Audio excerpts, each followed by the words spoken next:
Well, Jake Peavy going with a different look. He's got the high pants. He's got the all-blue socks. Hopefully the ankle is okay. Talked to Jake a little bit in the clubhouse. He seems to be all cleared up as far as the infection is concerned. And tell you what, hopefully Jake Peavy's an infection tonight for the Arizona Diamondbacks and win this ball game. First pitch strike. We are underway. 66 degrees at game time tonight. And underway right on time at 7:05.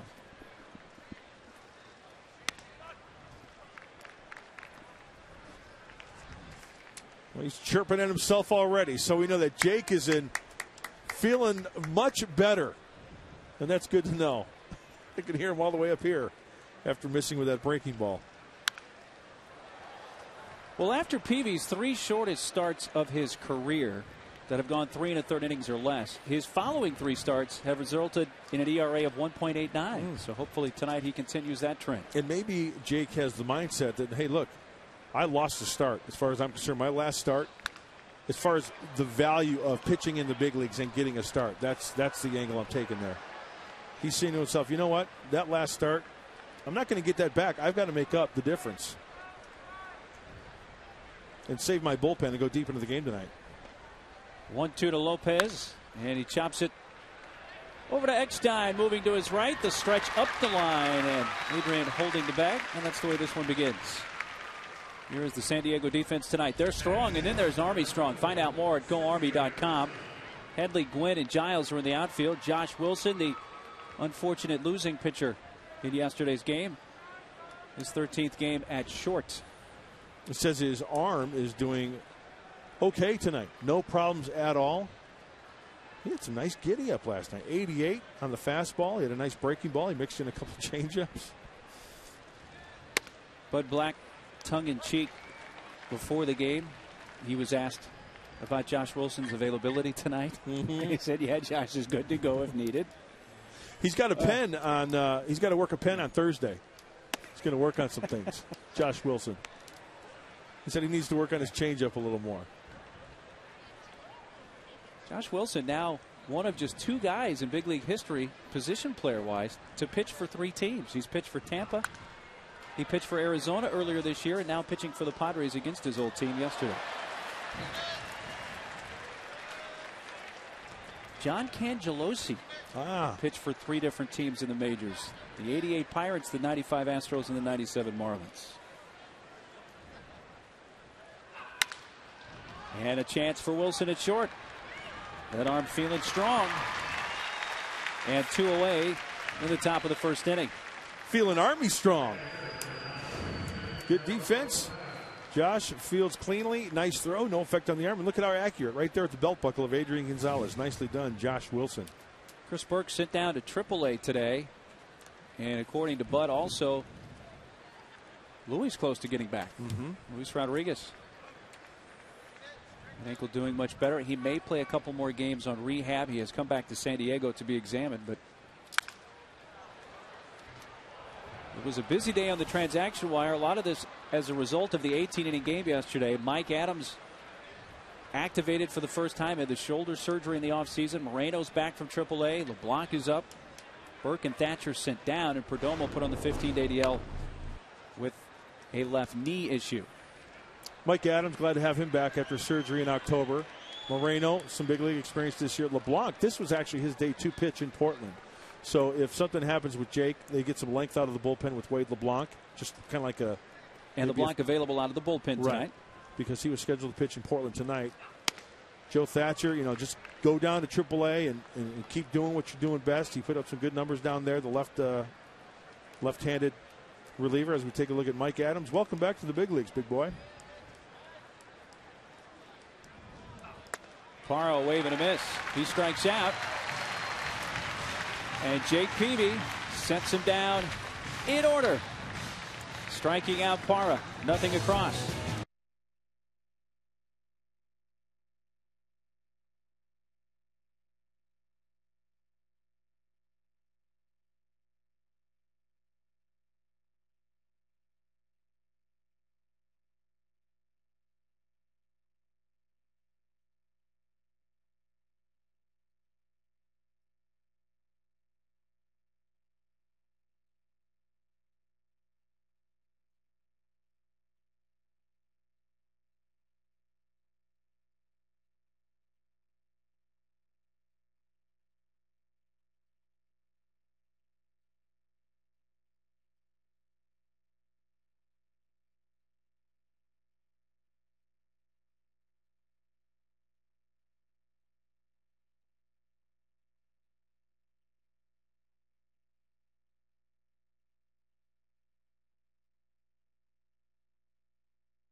Eckstein at second base. The pinch hit home run of the ninth, extended a hitting streak to 5 games yesterday. Then Giles, Adrian Kuz, Headley, Blanco, Wilson, and Peavy, the pitcher, ninth. Tony leading off. And John Garland on the mound. Well, you can see from the arm action of John Garland, the fastball about 88 to 91 miles an hour, a little sink action. But the one thing I want to point out, more hits than innings pitched for the right-hander Garland. 75 hits and 62 in the third. He's walked 27, and he has struck out 27. So he's really not a strikeout pitcher. And he get a little erratic at times. Garland has been a much better pitcher on the road than he has at home, indicative in many ways of the Arizona pitching staff.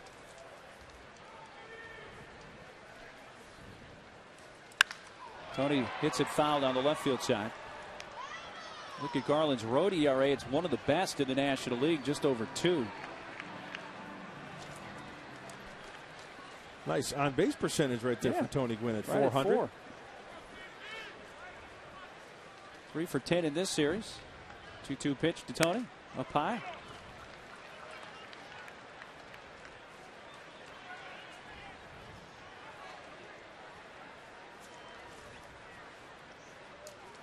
(3-2) to Gwynn, leading off the bottom of the first. Chop towards third. That's fair. Behind the bag. Long throw for Ojeda, and he won't get it. Really, Ojeda did everything he could there. It's an infield hit for Tony Gwynn to begin the bottom of the first.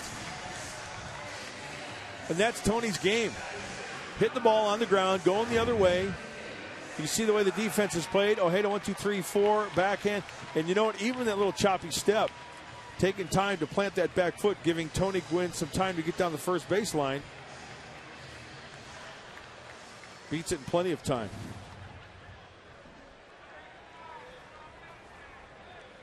Here's Ojeda, a very versatile player. Basically play him anywhere around the infield. And he start at third base tonight. Gwynn on for Eckstein.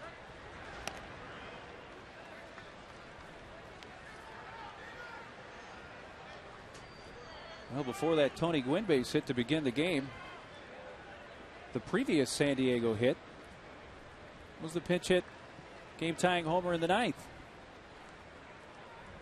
And San Diego did not have a hit in extra innings. There goes Tony, and the pitch is hit in the air to center field.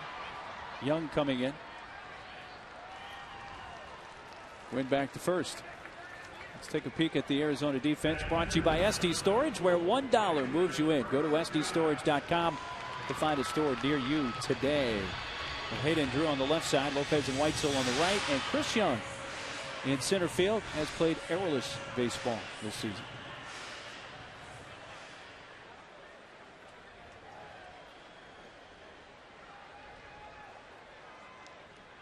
Giles with a man aboard and 1 out.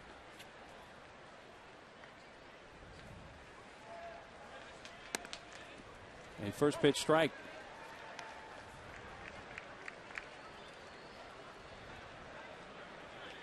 All right, in the series, 2 out of 14 with a couple of runs batted in. Check on Gwynn. 2 steals for Tony, and he has been caught twice.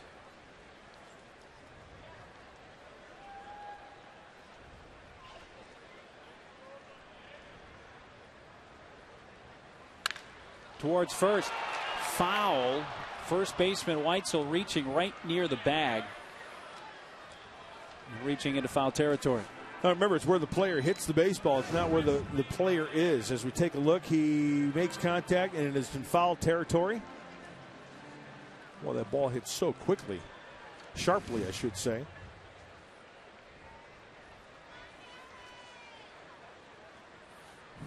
Nothing at 2 on Giles.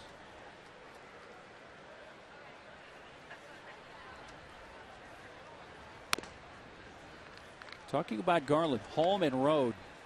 Home ERA 8.71, road ERA 2.01. His lowest ERA on at any ballpark in his career, right here at Petco, 0.64. It's 2-0 here. You know, usually you want to pitch in a ballpark at home where you feel good about yourself, but those numbers, my goodness. And he's not the only one on that Diamondback staff that has those type of numbers. Pitching much better on the road than at home.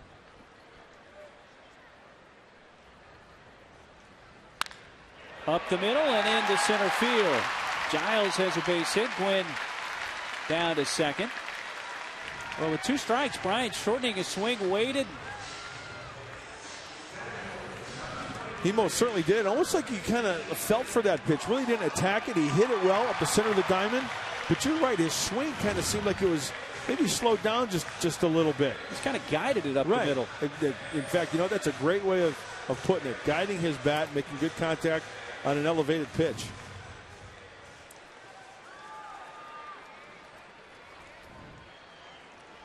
So after 9 innings of hitless ball last night, the Padres busting out here with 2 knocks in the first. And Adrian at the plate.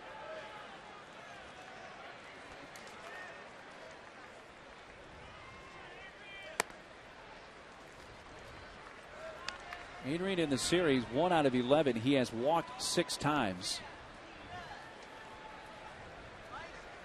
He has 6 consecutive games of 2 or more walks.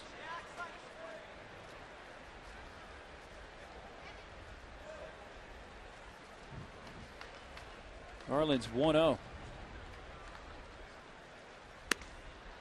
Outside 2-0. Well, here's another true test.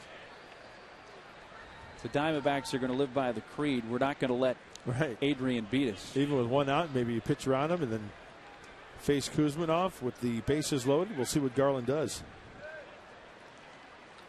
A.J. Hinch, the manager. Kirk Gibson, coach on the right, and that's in the dirt right now. What's that tell you? A 2-0 changeup. Adrian's not going to see much here. In the dirt.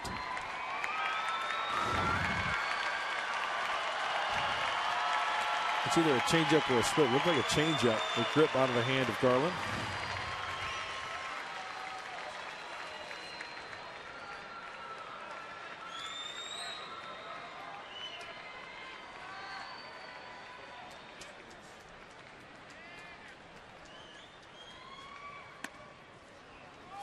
Strike on the corner.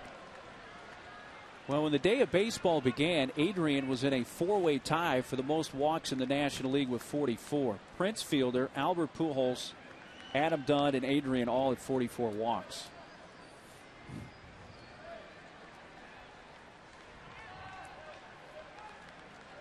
A spin and a look out at second base.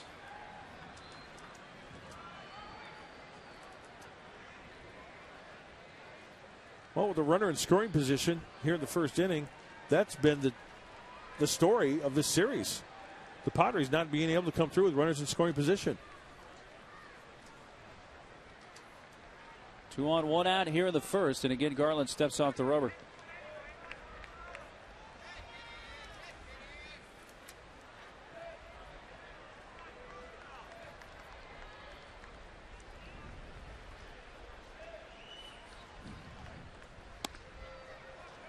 And a 5-pitch walk. There's walk number 45 on the season to Adrian. And it loads the bases for Kuzmanov.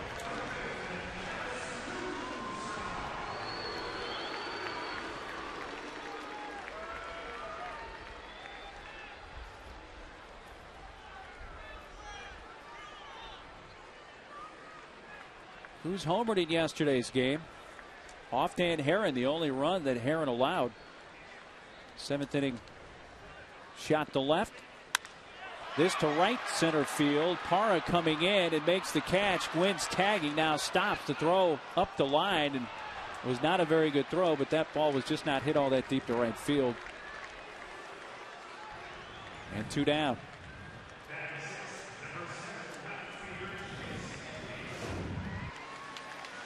Well, Garland up and in, and Kevin gets jammed a little bit and just can't get it out there deep enough. And that's one of those, you know, you really can't take a chance with the ball that shallow in right field. If you get thrown out, it's a catch him out, throw him out at the plate, and you kill a rally. At least you have one more out to work with here with the bases loaded.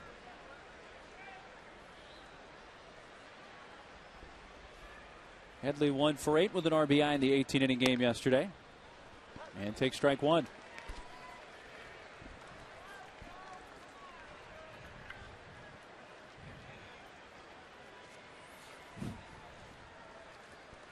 D-backs starter John Garland has only given up one first-inning run this season. And he's making his 12th start of the year. And he's a strike away from getting out of trouble here in the first.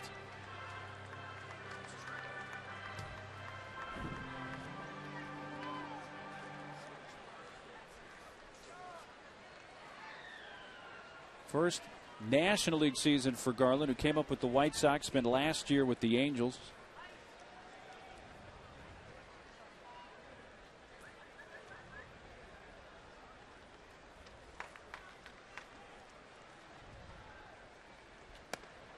Up high, a ball and 2 strikes.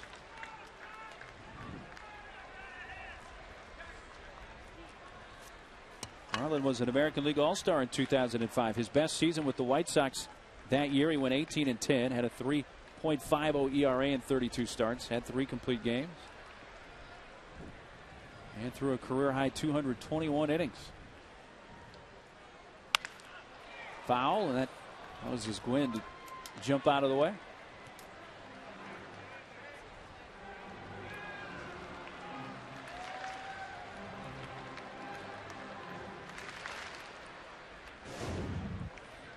Tony Gwynn lined up on foul territory, third base. That's where you always line up. If you get hit with that baseball, it's a foul ball.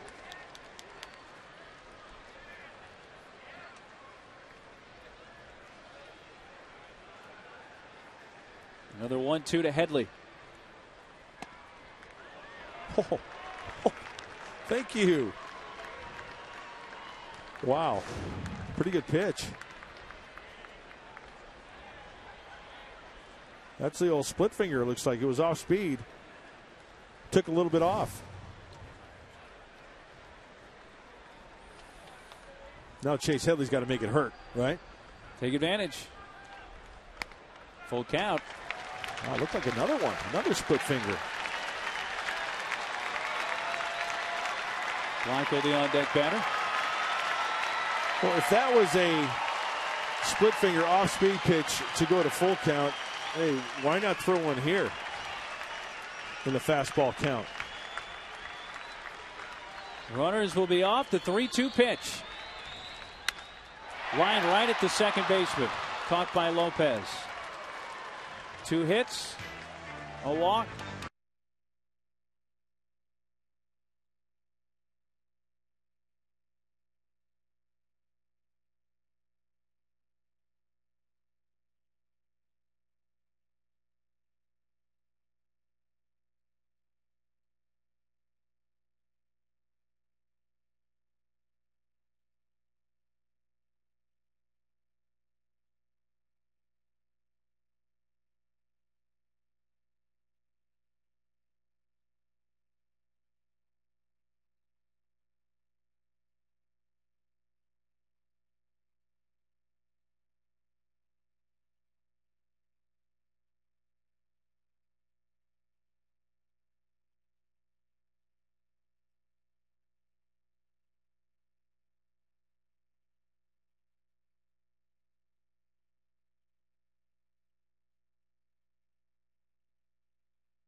Padres take on the Oakland A's at 1:05. All kids 14 and younger receive a free Padres glove presented by Scripps Cancer Center. And get your tickets at Padres.com. Cleanup hitter Stephen Drew leads off the Arizona second.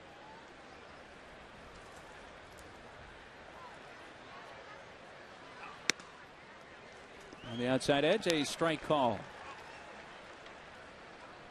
Drew comes in sporting an 11-game hitting streak. After a 4-hit game yesterday, went 4 for 8 in the 18-inning affair.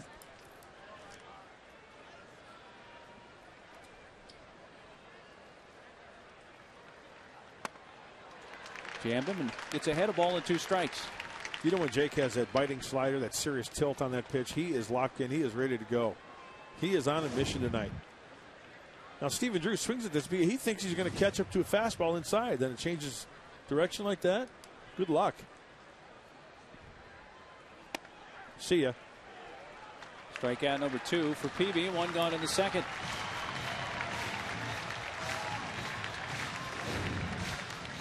Back inside, but this time with the 2-seamer coming back over the inside part of the plate and frozen pizza.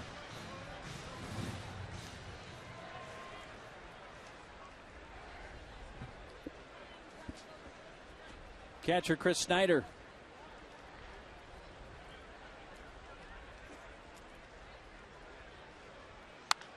Fouls it away right side.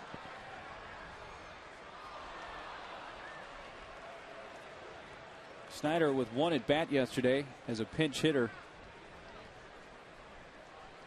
So he missed the 18-inning game behind the plate. Montero got to catch all 18 innings. Snyder back behind the plate tonight, so he's caught 3 of the 4 games of this series for the D-backs, and he's in the hole 0-2. You talked about that game yesterday, and you have to think about the catchers who were behind the plate all that time, how they felt this morning getting up. Oh. I mean, I know their bodies are conditioned and they're in top shape, but still, body had to be barking a little bit today.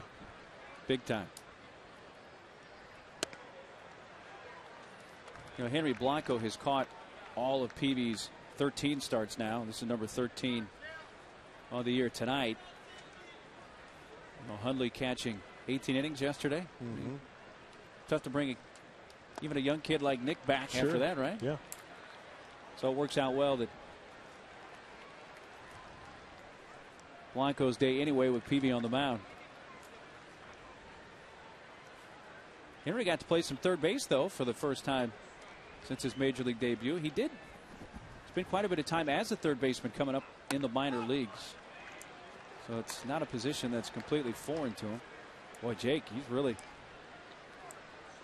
Yeah.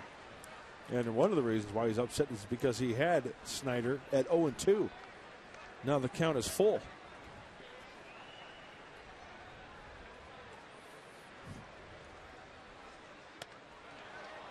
And he lost him. Ball 4 inside.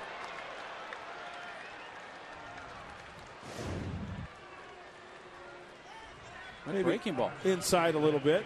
That looked like a curveball. You know what? He fooled Snyder. He could. I feel by the way that Snyder took that, he was totally fooled. That ball could have been right down the middle, set on a tee, and Snyder still wouldn't have swung at it. I think he was surprised by the pitch. Jake just didn't get it in a good spot. 1-out walk brings up the left fielder Eric Burns. Over for strike 1.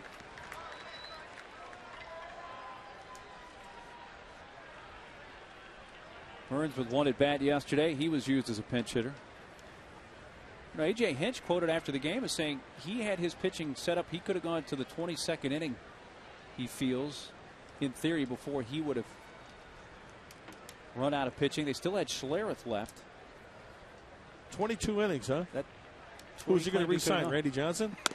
He's going to bring back Kurt Schilling? 0-2 on Burns.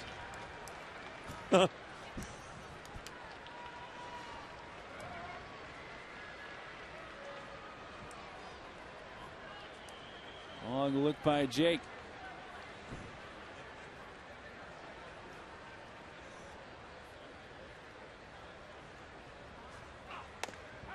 Strike. Got him on the inside corner, and strikeout number 3 for Peavy. You notice the two breaking balls, last two curveballs that Jake has thrown. This one here, catching the inside corner, but the one to Snyder just hasn't really found the reaction or the release point. And that's a strike, I feel, on the inside corner. Good pitch. But he hasn't found the release point yet on that breaking ball to get it down and away. Looked like on that last pitch he kind of brought the arm slot down. He did, absolutely. 2 outs for first baseman Josh Weitzel.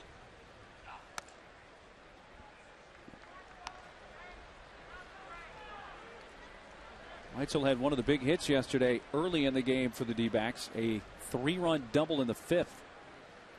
Arizona got out to the 6-0 lead.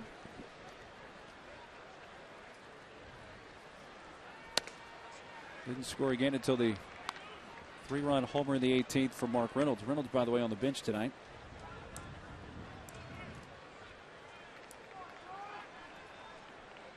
Weitzel was the Diamondbacks minor league player of the year last year.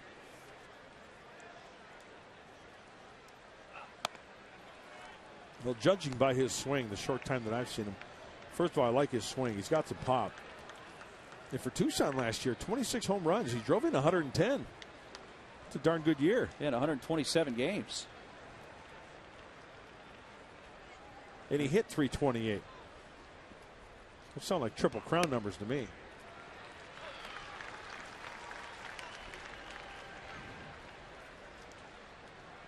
Made his major league debut September 2nd of last year.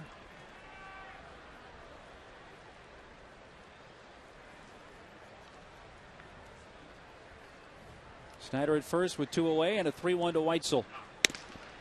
Full count.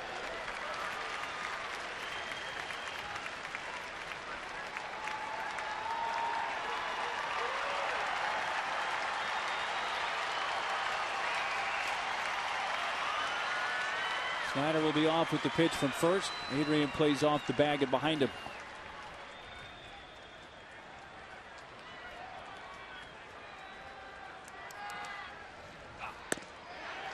Off the outside corner in the second walk of the inning. So Peavy has alternated strikeouts and walks here in the second. I want to give a big shout out to my good friend and dear friend, I should say, Eddie Barnes, who's at home watching on Channel 4. Had a little procedure done today. He's got some cotton stuffed up his nose. And I'm sure feeling pretty good about himself right about now. That's what the medication is for, Eddie. Exactly. There you go. Double up, my friend. He'll be back in a week. And it was just mine. It was an outpatient thing. So he's good to go. Up and a miss by Ojeda. Yeah, get well soon, Eddie. Yeah, we miss Eddie.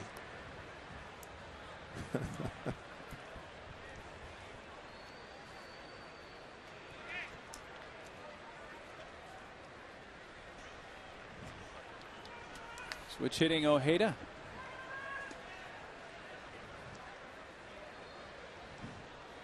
In 270 from this side of the plate, 186 right-handed. You know, the one thing you don't like in this inning are the 2 walks, getting that pitch count up for Jake. Up to 33. Fly ball, shallow left center field. Wilson racing out, and now coming in, it's the left fielder Headley that makes the grab. 2 walks, 2 men left on. And after an inning and a half for Petco, Jake looking good, no score.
afternoon games and get 2 tickets for the price of 1 in select seating sections.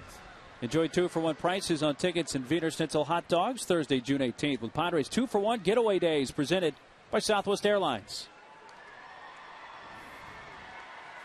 Bottom 3 in the order for the Padres in the second, and catcher Henry Blanco leads off.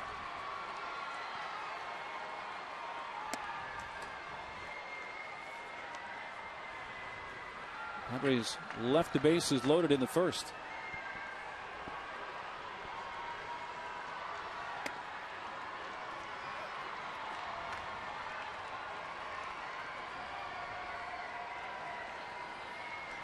Henry played in the 18-inning game yesterday, but did not pick up an at-bat. Saw a little time at third base.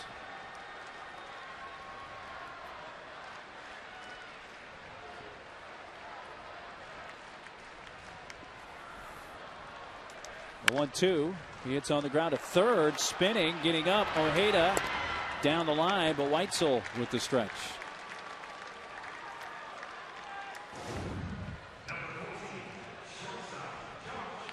Looked like it was one of those in-between hops. It's not as easy as it looks. You know, Ojeda kind of backing up a little bit to get more of a on the bigger hop, I would say. And Henry Blanco, who doesn't run that well down the line, he's not as, you know, he's not terribly slow, giving Ojeda plenty of time to throw him out. Wilson belts one to left center field with plenty of room out there for Eric Burns. 2 down.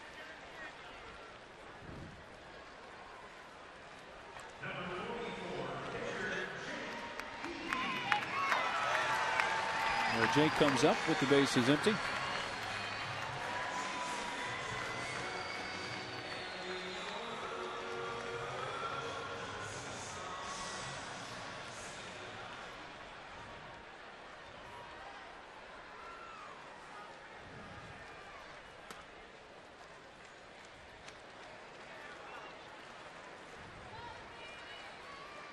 Four in a row now retired by Garland. Jake holds it foul.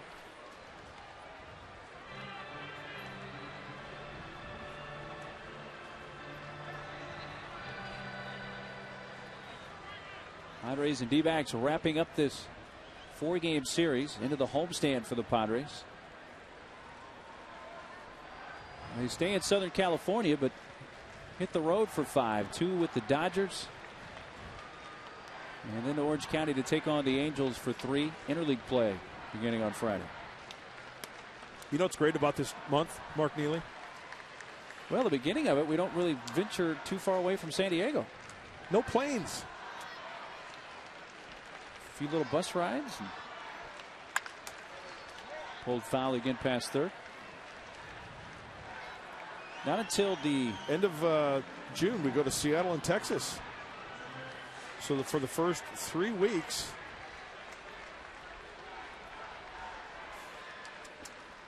at home, we stay grounded. And on the 5 or 405. Did pretty well to right center field. But Chris Young has it measured. And San Diego goes down in order. So that's 5 straight retired by Garland. And we're scoreless after 2.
Top half of the third from Petco Park. Snakes and Friars, final game of this 4-game series. And PV facing John Garland leading off.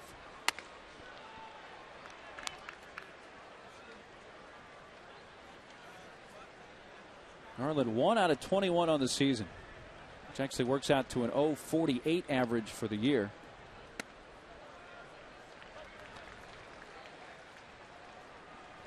Eleven of his 21 at-bats have concluded in a strikeout. Shortens up and takes strike 2. 1 ball, 2 strikes.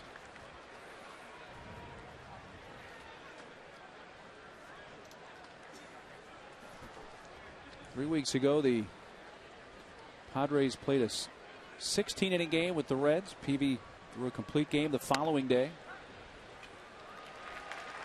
It was an 18-inning game yesterday, back on the mound today. Here he strikes out Garland for his 4th K.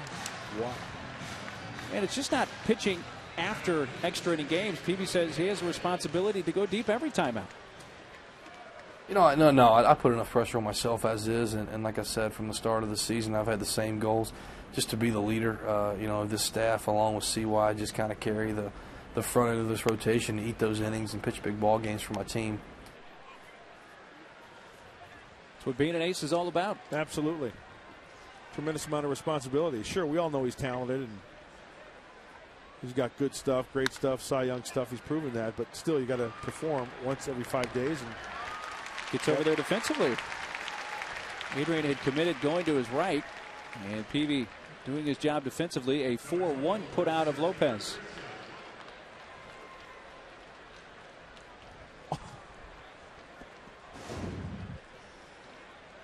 Any ball that's hit to the right side, you got to go over there. And Jake kind of, remember the ankle was an issue too. So after that, kind of pulling up a little bit. I don't know whether he just wanted to take some pressure off it after running over there.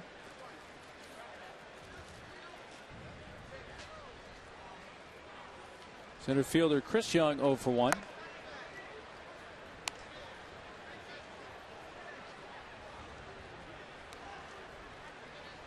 Grounded out to short in the first inning.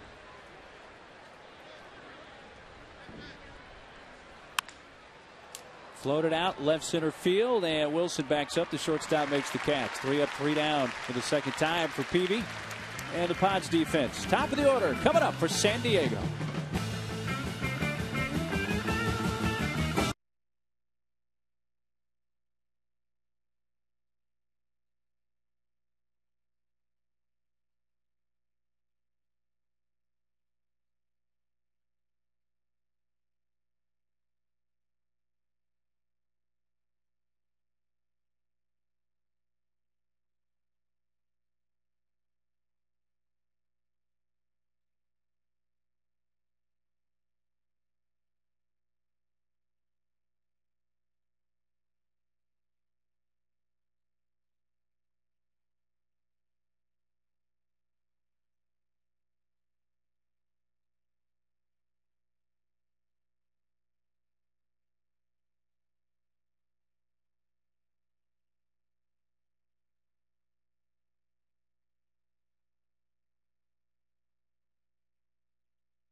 Coaster train to every home game at Petco Park.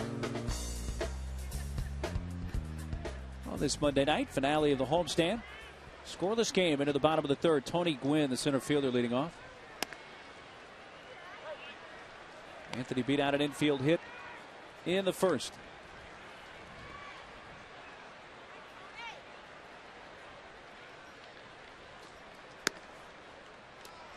Off the outside corner, a ball and a strike.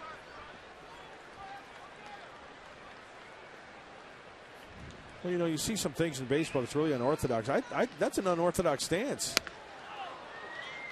The way Tony starts, it looks like that, you know, that front knee bent, and he's kind of leaning out towards the pitcher. But I want to take it a step further. I want to see what it looks like when he gets in the locked and loaded position, because like a pitcher, like a hitter, you can start in a certain position, but it's in the position you get to. See how the back leg is straight, it's bent the one way, but on the ground at first.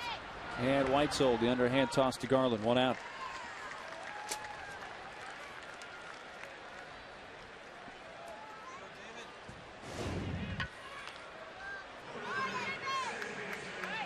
Let's see. Front foot was out,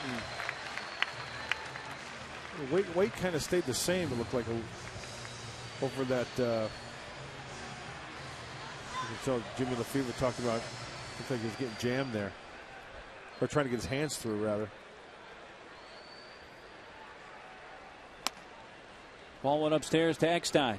I'll have to ask Tony Sr. about that. Get a little info, what he thinks about that. Yeah, I would think Tony Sr. would be able to break down every element of his son's stance.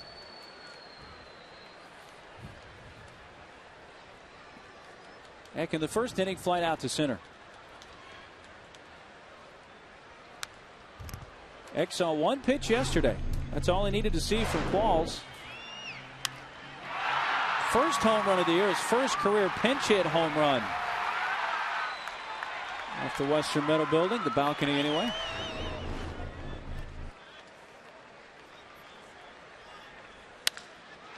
Well, he had broken his bat, but sends another one out to Chris Young in center field. 2 outs. And that's now 7 in a row retired by John Garland.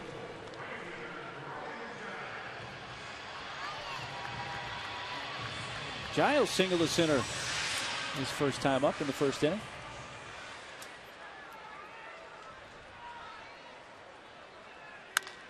Bounces one towards the middle again. Backhanded by Lopez. He throws him out. 8 in a row for Garland. And at the end of 3 from Petco. No score.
Question for tonight.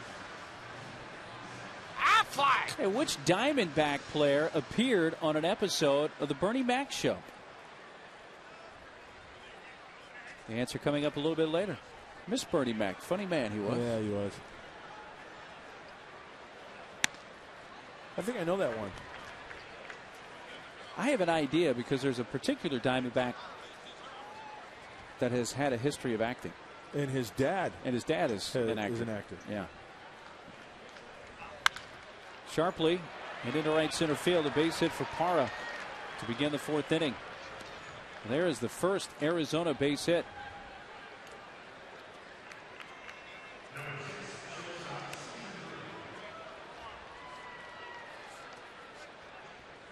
You know, the series in Phoenix, we saw Parra mainly hit the ball in the air the other way, but in this series he's done a better job of hitting the ball on the ground and pulling it sometimes.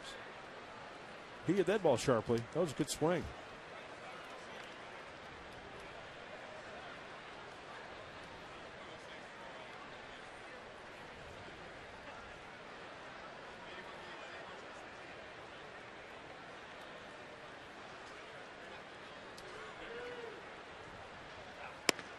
Outside to Stephen Drew. 0 for 1 tonight, looking to extend that hitting streak of 11 games. He fanned in the second.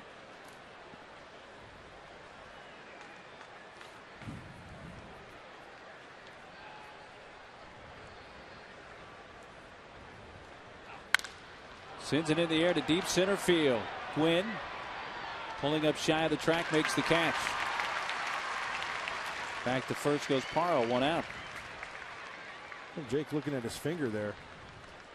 Who knows what that could be? I mean, pitchers look at their hand all the time.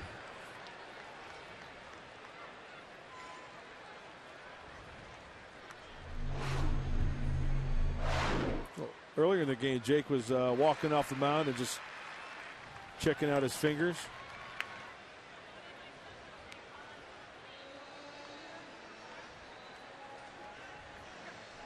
Doesn't seem to be affecting him this inning. Working on the index finger, it appears. Good tight slider there. Middle finger.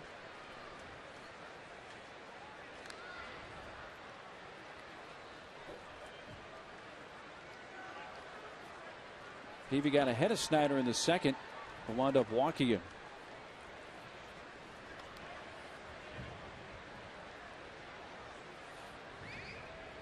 Pittsburgh and Atlanta are tied at 6 in the 12th inning. That sounds a little bit like deja vu. Oh, my. When they play 6 more innings, give us a call. Yeah.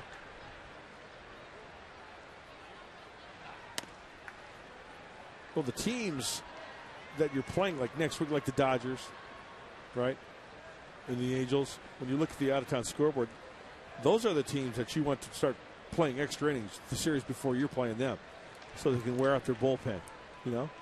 And the Dodgers have an off day today. On top of the Padres bullpen being thin from the 18-inning game yesterday.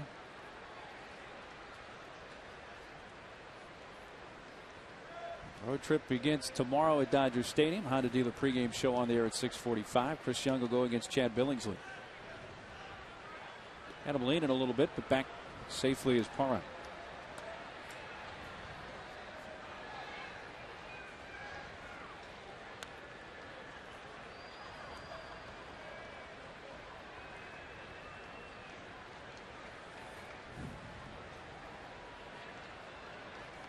One on, one out in the Arizona fourth, and another quick throw over. And a quicker move that time, just as he was getting out to his lead. And a good throw too. Great throw from Jake.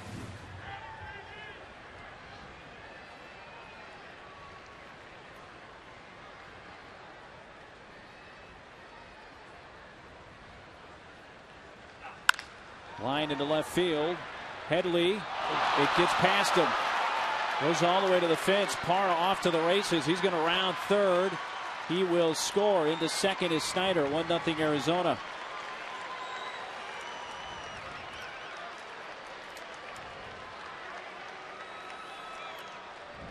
Chase tried to come in and make the catch. You know what? This ball was hit hard, but as we look at it again, I don't know whether Jake was caught, or Chase was caught in between. Should I play the shortstop? Should I try to come and get it? It looked like a catchable ball. The ball was hit so hard, I thought it was going to be a big one-hopper to him. But after second look, I thought he might have been caught in between. Should I play the big house? Should I try to go in on it? And by that time, he was no man's land, and then he was just caught. Couldn't come up with it. Now, looking at it the second time, sure, if he comes in initially, realizing how hard the ball's hit, that's a catchable ball, I feel. But I think by the way he played it. Well, it scored a single and an error. No RBI. It bounced right between the wickets. Yeah.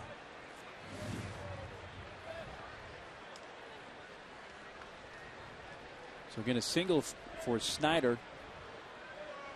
Taking second on the error.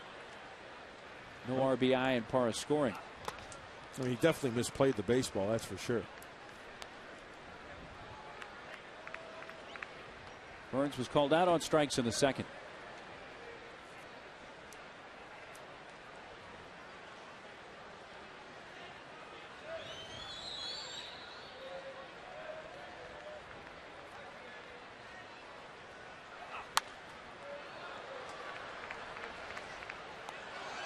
Two and two on Burns.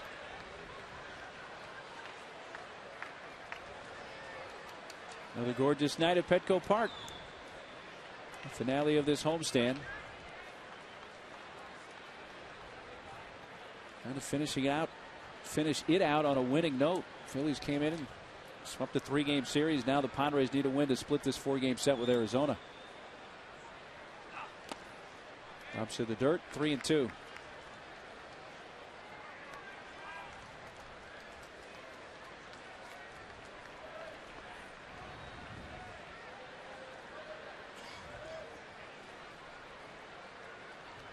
Burns giving that bat an inspection, and now ready for the 3-2 from Peavy.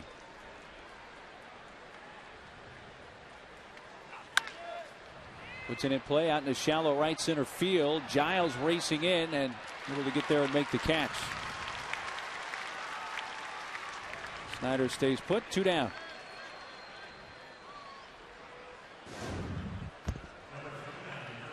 Brian lost it for an instant, and then he can clearly see him saying, "I've got it." You know, that tower of lights way above on the third base side. Sometimes there it is. That bank of lights there sometimes gets in the way of that baseball when it's hit at a certain height and a certain angle for the right fielder. Yeah.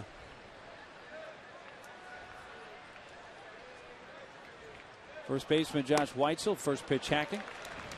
Good breaking ball there, strike one.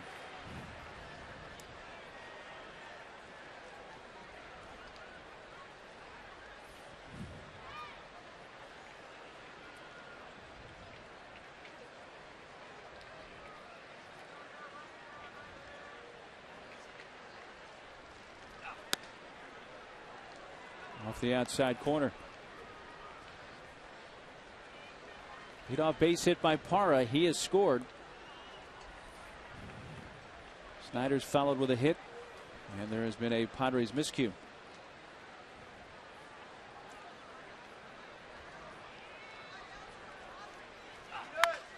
Line into left center, and that is down. Snyder coming around third. He'll score. RBI single for Josh Weitzel, and it's 2-0 Arizona.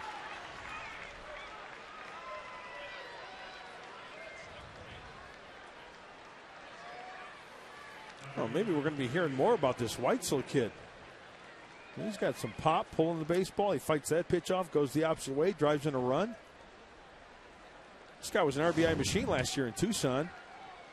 As Jake throws a high breaking ball, it's elevated, but he fights it off. That ball is down near the label. Good looking swing. Weitzel's 7th RBI, and this is 15th big league game of the year. Well, 3 hits in the inning. Augie Ojeda waves and misses.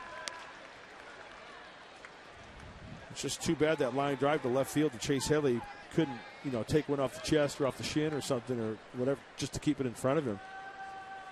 It would have saved a run.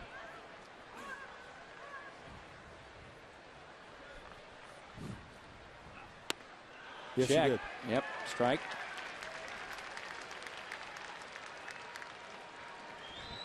Ojeda asked if it was a called strike. If it was on the pitch, and he shook his head yes, indicating that Joe West called it on the pitch, which I was kind of surprised because I thought it was down and in.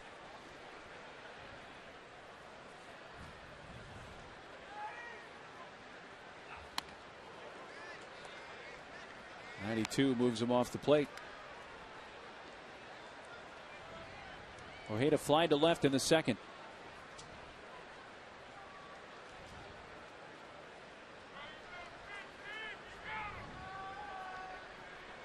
Well, either Jake is kind of waiting for the heavy stuff or the hard stuff later. You know, the fastball has been consistently around 90, 192. And we know that he can get it up there around 95-ish. 96 at times.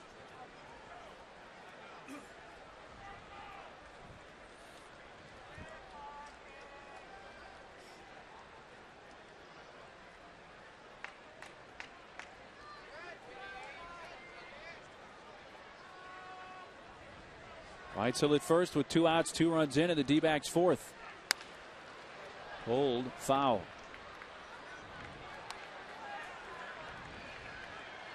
Nice play out there by Catalina. Recognizes the ball out of the chair, squares up nicely, plays to Karam. Way to go, Cat. Kitty Cat.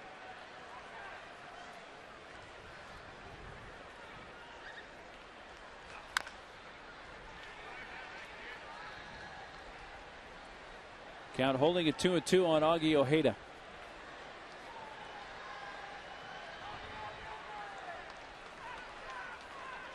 Jake so far has walked 2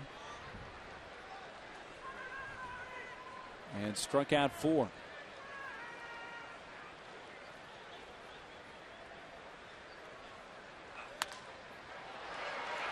That'll get out of play as well. And on top of the D-backs dugout.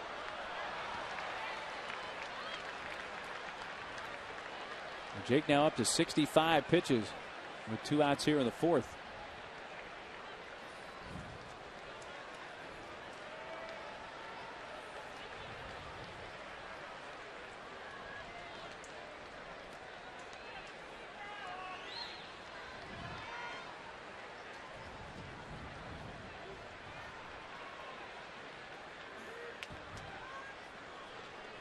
Short lead at first by Weitzel. Oh, Jake steps off and takes a look over there.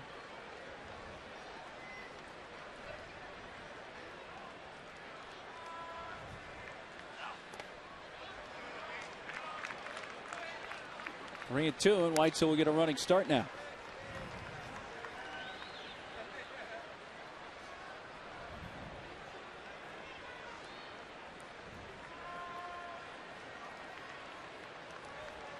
Ojeda fell behind 0-2 and has worked it full. Got him. Good strikeout for Peavy. The D-backs get 2 in the inning. 1 is going to be unearned. 3 hits, an error, and a man left on. Adrian leads off when we return.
Which Diamondback player appeared on an episode of the Bernie Mac Show? And the answer, not the one I was thinking. It's John Garland, tonight's starting pitcher. I was thinking of Kojak, Connor Jackson. Connor Jackson, yeah, who I saw here tonight, just rejoining the team. As a pitcher with the White Sox, Garland made a guest appearance as himself in the It's Never As Bad As the First Time episode on Season 5 of the Bernie Mac Show. That episode first aired April 7, 2006. Wow. Speaking of acting. Yes? What a tired act Brett Favre is. Seriously, enough already, okay? Just retire, go home and spend time with your family, for goodness sakes. Give the sports news cycle a rest. Yeah, relax in your Barcalounger. Have some ho-hos. Play wiffle ball with your kids. Take them to school. Meet their friends. For the love of Pete. And wait for the call from Canton and be done with it. Okay, I've said my piece. You've been watching my a lot of... goodness, it's not like he needs the money. Oh, of course not. And he certainly doesn't need another concussion. Up high to Adrian, 2 balls and 2 strikes. Well, how tough was it for you to give up baseball? Oh, I knew I was done. I said bye-bye. I was tired of backing up third. I'd get up in the middle of the night, go to the bathroom, and I ran with my arms up. Cut off, and expecting a ball to be thrown my way. That's how bad it got for me.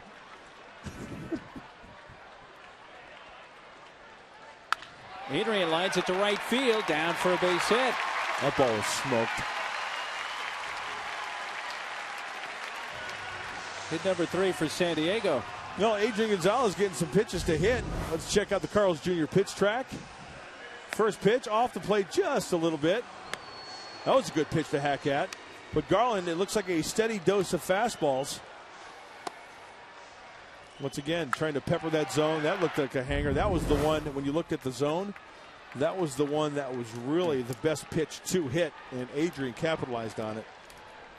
Yeah, that last one, pretty well right down the dish.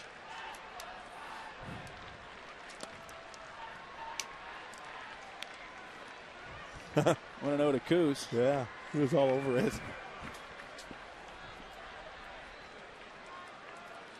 Fly to right field his first time up.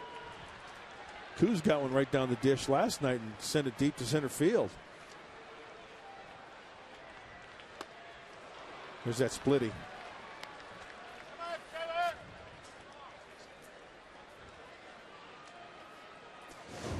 Watch the late break on this, and it just drops right below the bat of Coos.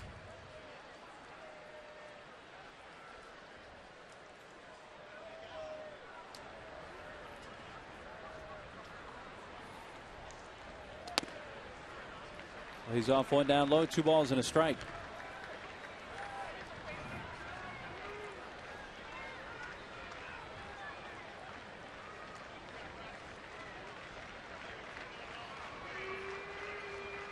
Padres have the leadoff man aboard for the second time in this game.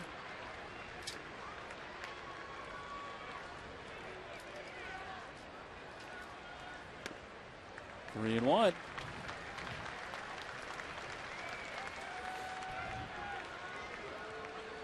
No, Garland hasn't thrown many balls right down the plate, down the middle, down the heart. I mean, the Padres with 3 hits. Seems like the best pitch that the Padre hitters have had to hit tonight have been the one to Gonzalez that he just hit the right field. Garland staying on the corners and working his off-speed pitches. Double play ball right at Lopez to Drew. 4-6-3, 2 outs. 60th double play turned by the D-backs defense this year. Time for our Subway $5 footlong fan poll. If you could build your team around one shortstop, which one of these 3 would it be? A, Hanley Ramirez of the Marlins, Troy Tulowitzki of the Rockies, or C, Jose Reyes of the Mets? Text Subway to 269-411. I knew who I would pick of those 3. Oh, it's between Ramirez and Reyes. I would pick A, Hanley Ramirez. Yeah, I've liked that kid. I mean, you know. In the left field corner, Burns. Nice catch. Comes away with it. And that ends the inning. Started out promising with the Adrian base hit. Crossed into foul territory. Burns came up with it. And we have finished 4.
Mid-game recap brought to you by Murray Lampert Construction. If you're looking for a company that will give you a great value, call my friends at Murray Lampert, dedicated to 100% customer satisfaction since 1975.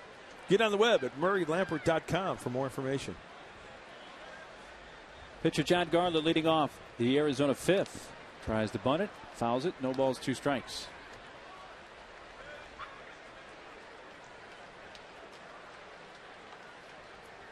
Struck out looking in the 3rd. Pittsburgh and Atlanta 6-6 into the 13th inning. That's the only other National League game still in progress. Only 4 games on the slate in the senior circuit, including our own here.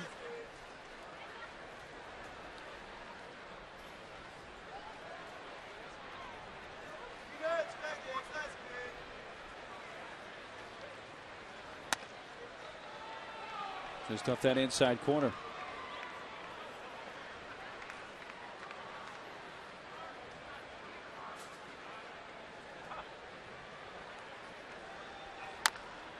Puts it in play on the ground to Eckstein. One away in the 5th. Well, tonight's comparison brought to you by Marvin K. Brown, San Diego's newest Mitsubishi dealer. And for Peavy, most career strikeouts against an opponent. Diamondbacks at the top of that list. Really not even close. Yeah, the Diamondbacks, Dodgers, Giants in the National League West, so facing that team a lot. And, you know, when you think of Diamondbacks and you think of strikeouts, you think of that game where Jake had 9 consecutive, one away from tying Tom Terrific Seaver. He just didn't get the call on the check swing for number 10 in a row. I'm still waking up at night stewing over that one. How sweet would it be to have your name next to Tom Terrific in the record books? You know, in many ways, even though he played most of his career in New York, Tom Seaver underrated in my book. He was the man, wasn't he? Yeah. It's surprising for a guy who spent all that time in the largest market in the country. Cincinnati, the White Sox, Boston. But you think of him as a Met primarily. I think of him as a Met, absolutely. But you look at those numbers. Wow. Oh, I know. Well, still till this day, the highest percentage of votes getting into the Hall of Fame, correct?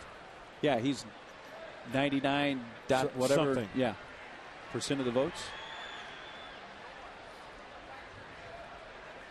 By the way, for Peavy, this is his 29th start against Arizona, so he's faced the D-backs more than any other team in his career.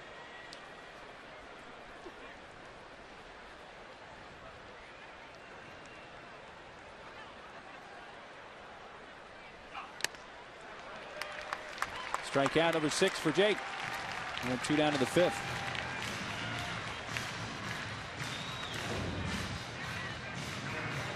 Great tailing action of that two-seamer, bringing it back. It looked like a foul tip, and Henry Blanco hanging on. Jake still has the good location, good giddy up on that fastball.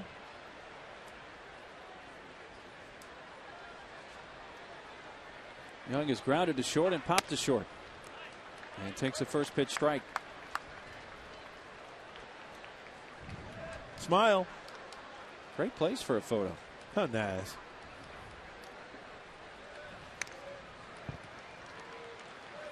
No balls, 2 strikes. D-backs leading. They scored twice in the 4th. One of those runs unearned.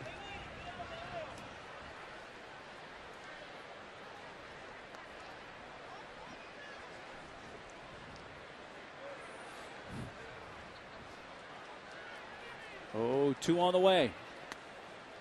Came down almost sidearm there. A little Laredo from Jake Peavy to the right-hander. When a guy drops down like that, you got to really make sure that you get that release point out in front so you can try to pepper that outside part of the plate. You don't want to leave it. There he goes again. Nice sinker. Josh Wilson, the shortstop. Good chunk by a step. 3rd time tonight, Jake has set the side down in order. He's due up 3rd.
Hired a tie or whatever, a lawn chair, take him up to Valley View Casino and have some action, have some bonding with dear old dad. Tickets are at Ticketmaster or valleyviewcasino.com. No ties. Lenny, when are you going to get your dad? Some hot butter?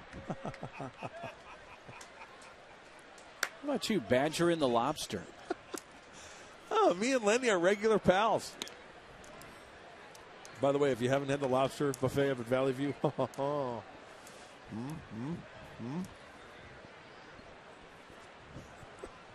Midry grounded out to 3rd his first time up and gets ahead 2 balls, no strikes. By the way, a shout out goes to our good buddies and bestest pals, Keith and Kevin in the Sony Dugout Club, hooking us up with some grub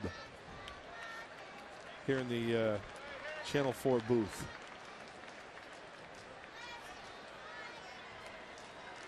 I bet you didn't get that in Tulsa, Neely. No, the Sony Dugout Club never FedExed anything to Tulsa. There's ball 4. Blanco's on. Leadoff man aboard for the 3rd time. And Garland near 60 pitches. And that's a start for the Padres to get Garland in the stretch right out of the get-go.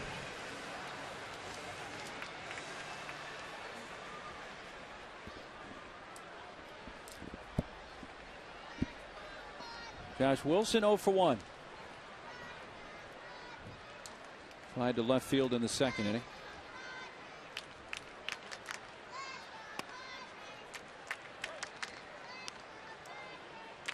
2 runs, 3 hits for the D-backs. No runs, 3 hits, and an error for San Diego, and each team has stranded 3 men on base. The Padres left the bases loaded in the first. Had them loaded with 1 out and did not score. Speaking of bases loaded, I love baseball cliches, baseball vernacular. One of the greatest ones of all time. When the bases are loaded, bases are drunk. Drunk, yeah. Love that. Bases drunk.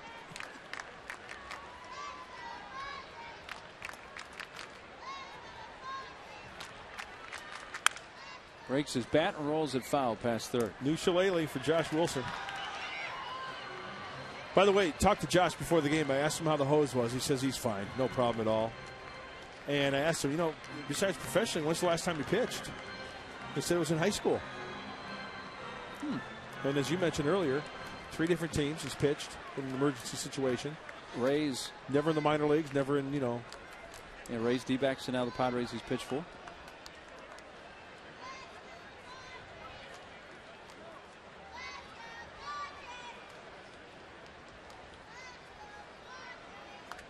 Number 2 to Josh. Somebody had mentioned to Bud Black the comment that I mentioned earlier that A.J. Hinch suggested that he had his pitching good through about 22 innings. Where was Bud going to go after Josh Wilson if the game continued? And he kind of hinted Henry Blanco may pitch. That makes sense. Henry's got a good arm. Did not get to that point, obviously. There's Henry at first with nobody out in the 5th. Little looper out to left center field and down for a base hit. Burns a diving attempt, but down to second is Blanco. Base hit for Wilson and 2 on, nobody out in the San Diego 5th inning. I don't know. Why does Eric Burns dive for this ball? There's no chance of getting this ball. Slider down and away, and Josh Wilson. Ball lands.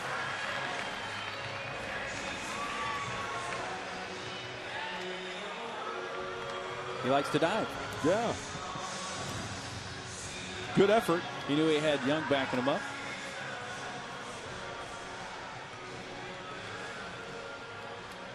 I guess that's the kind of guy you want playing behind you, huh? Going all out like that. That's what got him that contract from the D-backs. Became a quick fan favorite in Phoenix. Chance for Jake to bunt him over. He has 3 sack bunts on the season. Pulls back and takes ball 1.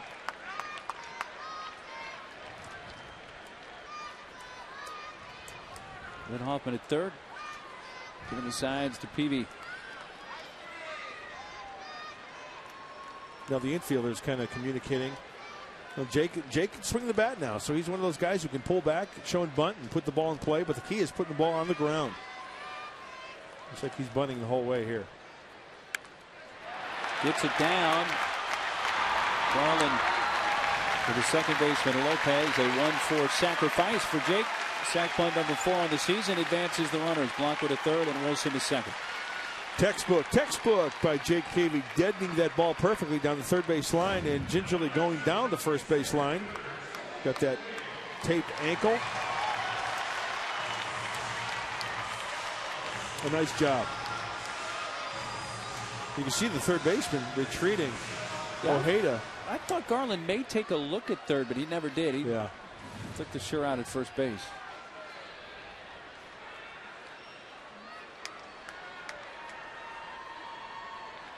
Two on, 1 out, top of the order, Tony Gwynn. Into center field.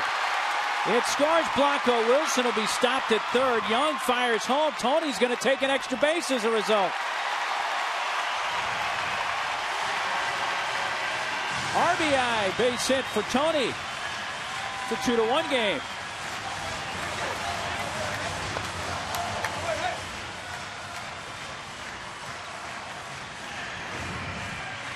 Well, this ball hit sharply. Yeah, not wasting any time going down and getting it. sending it right back up the box. This ball hits so sharply. Yeah, the one run comes in. Ball hits so sharply. Now the play's right in front of him, right? Rounding first base. Then he realizes he's not hitting the cutoff man. Hey, I'm going to take second base. Heads up play.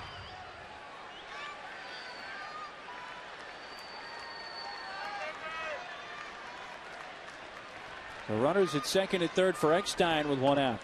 David has hit the ball to the center fielder Young twice.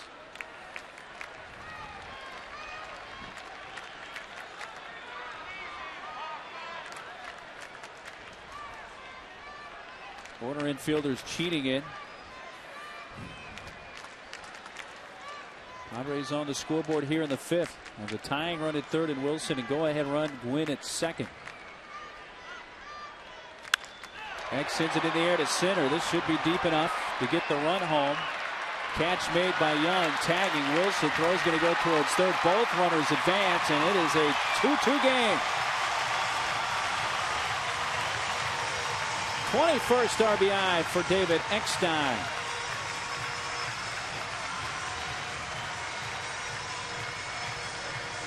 You almost had the feeling that with less than 2 outs, Eck was going to get that run in some way, shape, or form. Offering at the first pitch last night with the home run and putting up a point there. And also Tony Gwynn realizing that the center fielder was going way back. You see his number is, hey, tag up, take an extra 90 feet. This missing ball one to Giles. Brian. 1 out of 2.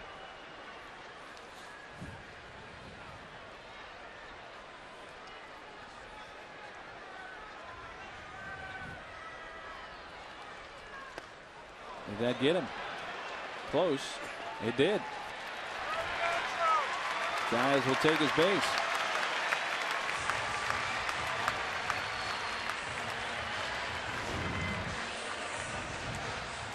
Breaking ball down and in, and you know what I think? Brian Giles is not only upset getting hit, but he's upset because he's going to try to drive in that run. Right off his back foot. Yep. Runners at the corners for Adrian. Interesting situation here. He's walked and singled tonight. The base hit coming in the fourth. He singled to right.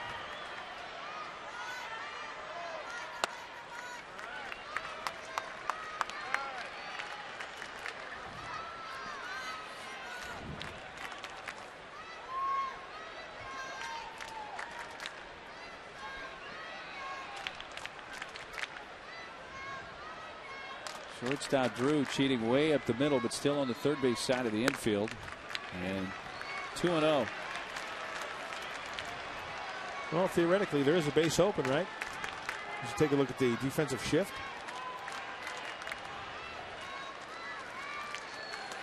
I don't suspect he'll get anything to hit here, do you? 2-0. Something off speed here. He's going away. Snyder set up off the plate. Ooh, he did get something to hit right there. Took it. 2-1.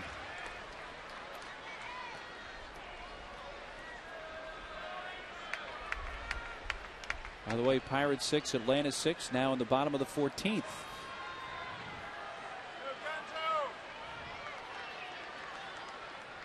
Here it's 2-2, bottom of the 5th.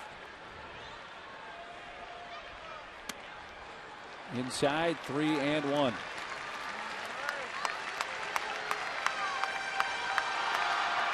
Who's on deck?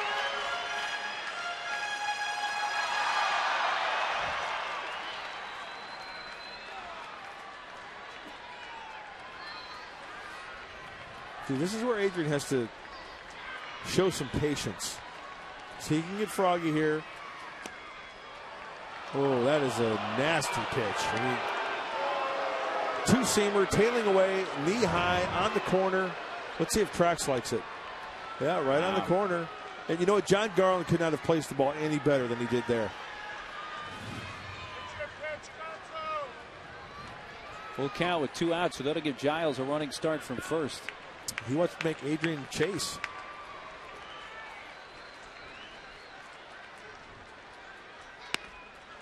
And he walked it.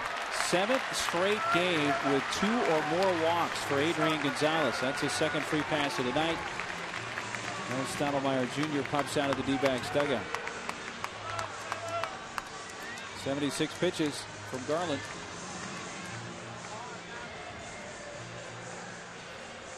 Okay, well, you got bases loaded here. You've got a right-handed hitter of Kuzminov. He flew out to right, and he grounded into a double play last time up. They might be discussing, hey, what do you want to throw first pitch here? First pitch breaking ball, fastball away.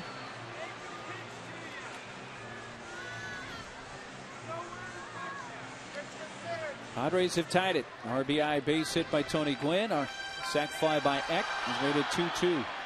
Bases are loaded for Kevin Kuzminov. As Mud just mentioned, he flied to right in the first, grounded into a 4-6-3 double play in the fourth.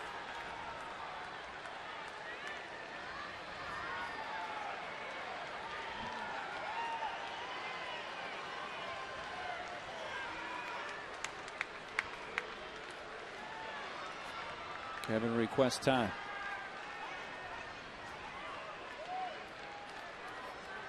That's when you're supposed to say 8:34.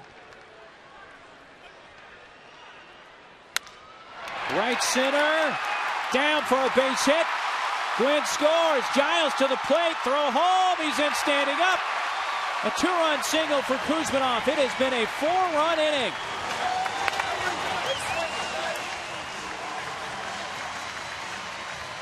Ball just kind of hung up there and hung up there. I thought Parra may come in and get it, but it finally got down. 2-run score, and San Diego has their first lead. And you know what? It was a first pitch slider. Kuz went down and got it and went the opposite way. Just on the corner.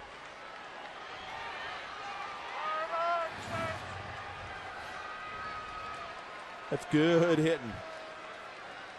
Chase Headley, the 9th man to bat in the inning, takes strike 1. RBIs 22 and 23 for Kuzminov.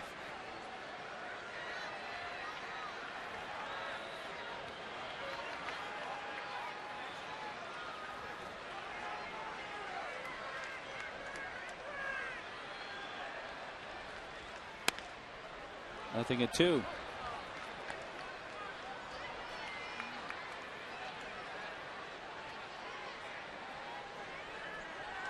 This inning began with a walk to Henry Blanco. Peavy getting a bunt down, a crucial play in this frame.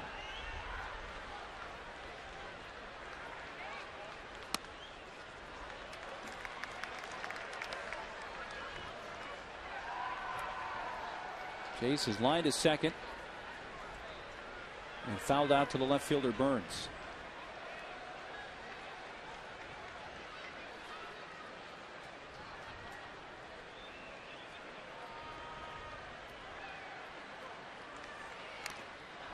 Fouled at the plate.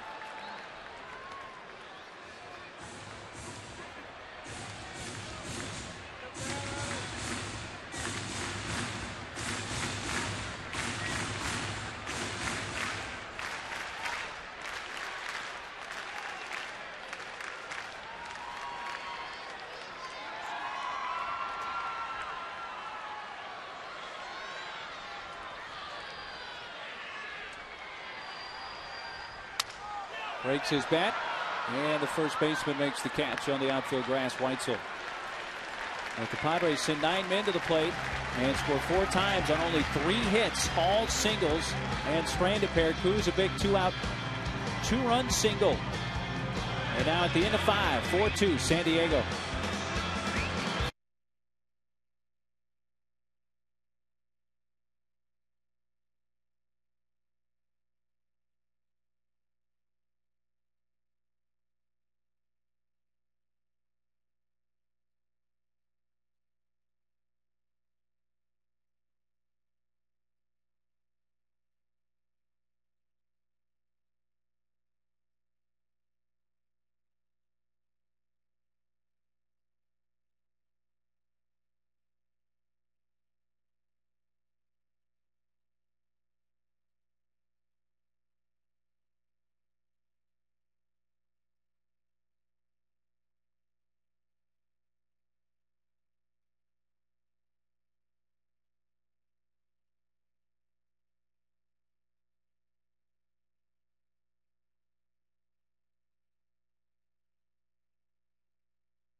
SDN with Friday Fireworks. Enjoy a spectacular fireworks show following every Friday home game. And the next one coming up Friday, June 19th. Stay after the game for Friday Fireworks presented by Padres Banking at Bank of America. You can get your tickets early and save. Go online. Visit Padres.com/fireworks. Kuz with that 2-run single and a 4-run fifth. So San Diego has a lead for Peavy. He pours in a strike on Parra. 3, 4, and 5 for the D-backs in the 6th. Parra singled leading off the 4th and later scored. The D-backs scored 2 in that frame.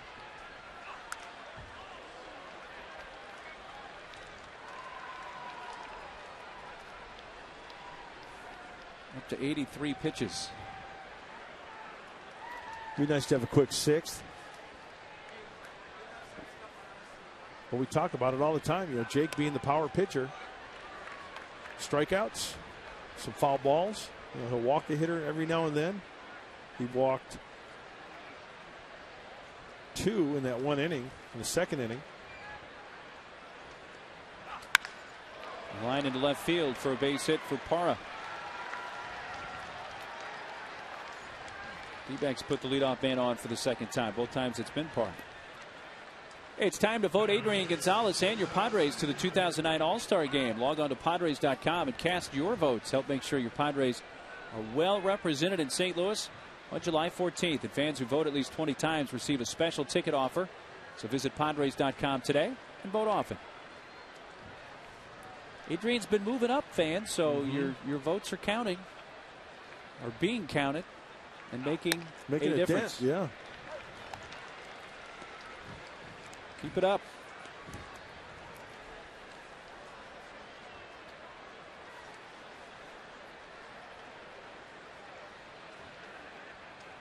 Cleanup hitter Stephen Drew has struck out and fly to center.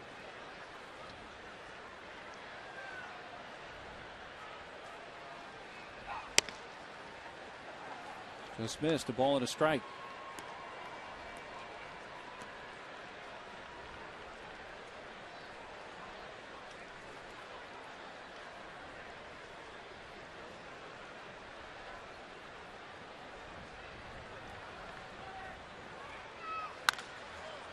Into right field. Drew extends his hitting streak to 12 games, and Parra goes down to second. 2 on, nobody out in the Arizona 6th.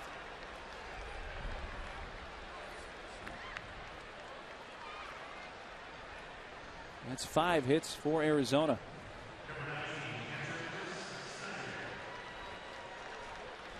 The tying runs are on for Chris Snyder, the catcher. And you've got a right-handed hitter up, a guy who doesn't have blazing speed, and probably a good chance for a double play. Jake can try to work a grounder, although Snyder has only grounded into 1 double play this year.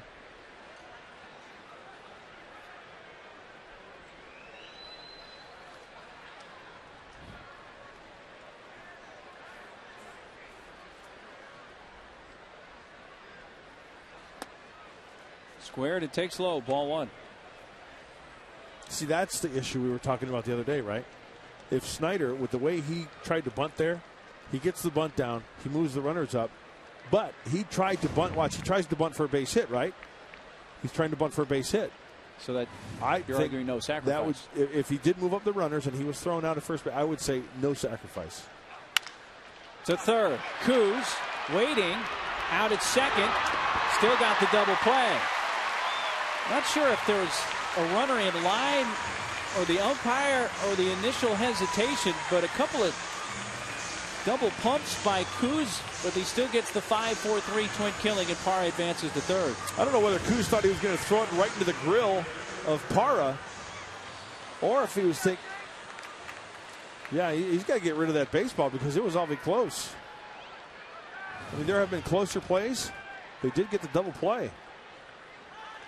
So Snyder grounds into just his 2nd double play of the season.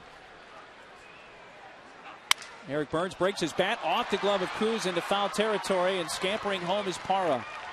And it's 4-3. 22nd run batted in for Burns, and it's a 1-run game.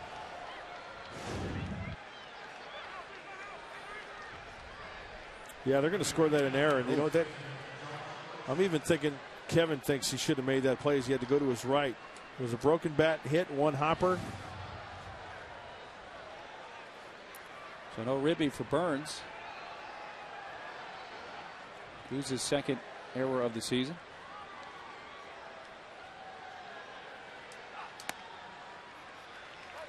Take another look at this play. Yeah, that's a makeable play.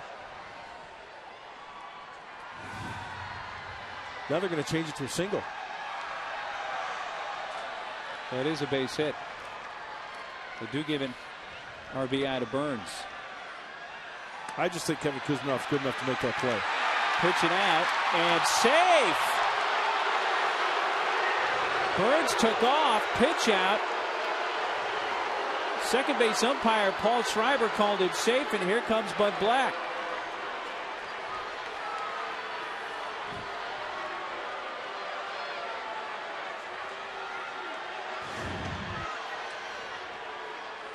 Decent jump, pitch out. Henry comes up throwing, and now,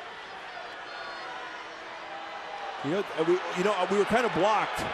He missed on the initial tag, but he got him with the second tag. Yeah, let's see. He misses him there, but got him on the hand.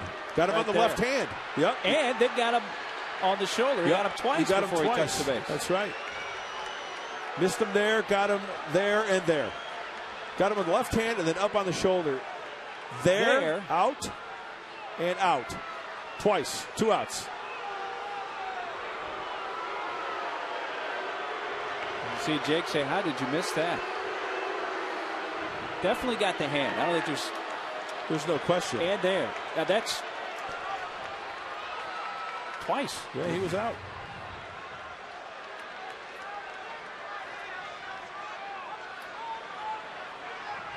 Well, it extends the inning and puts the tying run at second. And you know what? Good job by Josh Wilson keeping his.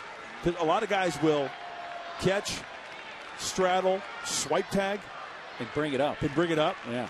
Nice job by Josh keeping the leather, keeping the ball in the glove. Watch, keeping it, catching it down, keeping it with him, catching him, still keeping it down. You know what? He's out twice. Got hosed on that one. Strike call, 2-2.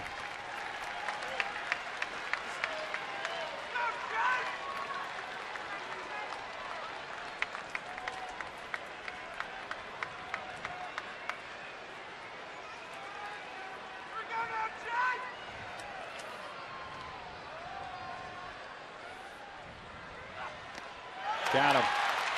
Have to throw to first to complete the strikeout, and they do so to win the inning. D-backs get a run on 3 base hits. 4-3 San Diego.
Padres bats getting 4 runs in the 5th. Leaded by a run as they come up in the 6th. Blanco led off that 5th inning with a walk.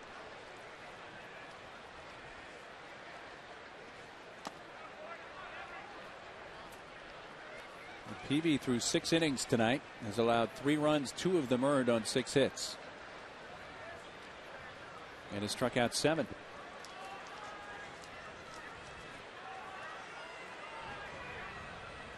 Jake's battling. Fired up. And rightfully so. How many extra pitches as extra a result pitches, of that? Yeah. Mike Tressel? A lot, he tells us. That's why we pay him. Sure. At least 5 more. Yeah. And that adds up, you know. Yeah. Blanco, besides the walk, is grounded at third, 0 for 1.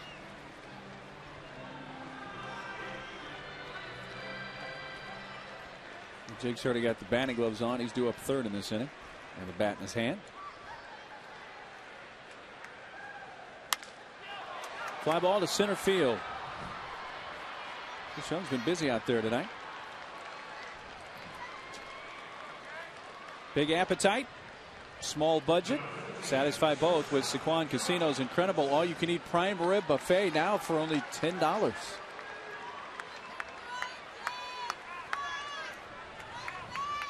So John Garland's the type of pitcher that when he wants to get an out, he has that luxury of throwing that split-finger fastball. That last pitch to Blanco seemed like it was a splitter. It was up, but he took a lot off of it. It was just a weak fly. Well, there's another one.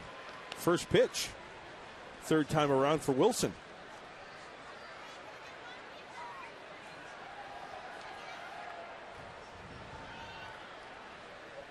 Wilson 1 for 2. Singleton scored in that 4-run 5th.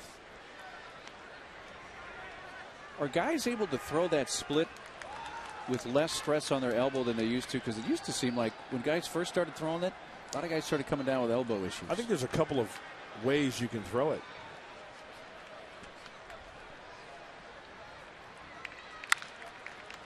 Out to short, and Stephen Drew. 2 down. There's a couple of ways to throw the split finger that I've been told and taught. Off your 2-seam fastball, some guys just do a little bit like this, and that takes a lot off. Now, remember Jack Morris? He used to do the old split that way. That's now, a Bruce Sutter type if you pitch do too, this and you look at feel your elbow, I mean, it puts some pressure on your elbow. Plus, another thing that I learned talking to people, when you throw a fastball, you get resistance off an object. When you do this, there's not much resistance. Have you ever tried to throw a ping pong ball really hard? Okay, get warmed up and throw a baseball. Okay, it's nice and easy. It's free. You feel the ball coming out freely. Then throw a ping pong ball. That's a lot of stress on your arm because there's nothing to resist against your hand and your arm in that motion, right?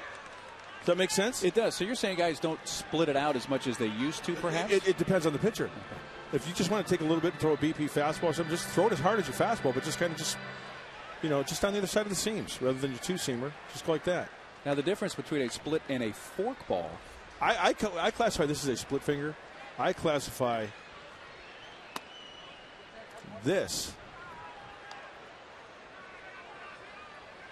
as a fork ball. Really split. Yeah, because fork when you're done, stick a fork in. Yeah. You got to have some big hands to throw a fork ball. You have some big mitts. I've got a big mitt. Look at that. Look at those things. It's huge. Not quite the tarantulas. Were those edges? That Dave Doherty has. Dave's. They were Dave's. No, you do need long fingers, able to split those fingers apart so you can get the ball in between there. Strike 3 on the outside corner, and Garland sets down the Friars in order for the third time. Arachnophobia.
8-9-1 batters for the D-backs.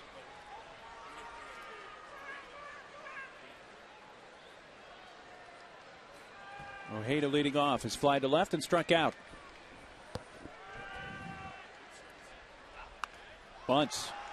Adrian.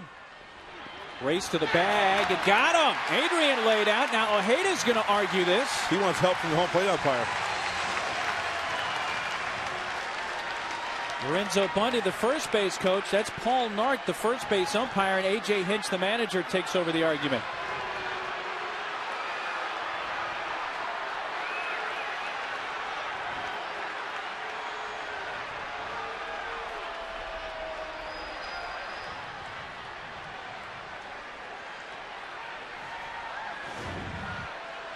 He stays in the running lane, in the running lane, in the running lane. Looks like he got him on the leg.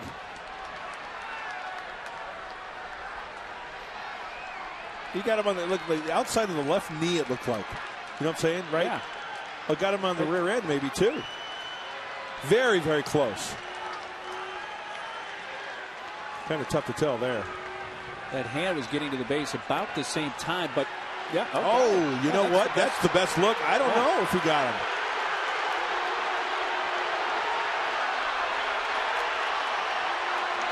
Tough to tell. And A.J. Hinch and Paul Nart, this seems like it's headed. I'm wondering, okay, do we know for sure that he was called out on the tag, or is the umpire claiming that he was out of the running lane? I'm pretty sure he's saying he was out of the tag. Was he? We don't know that for certain, but I don't think there's any indication he was out of the lane.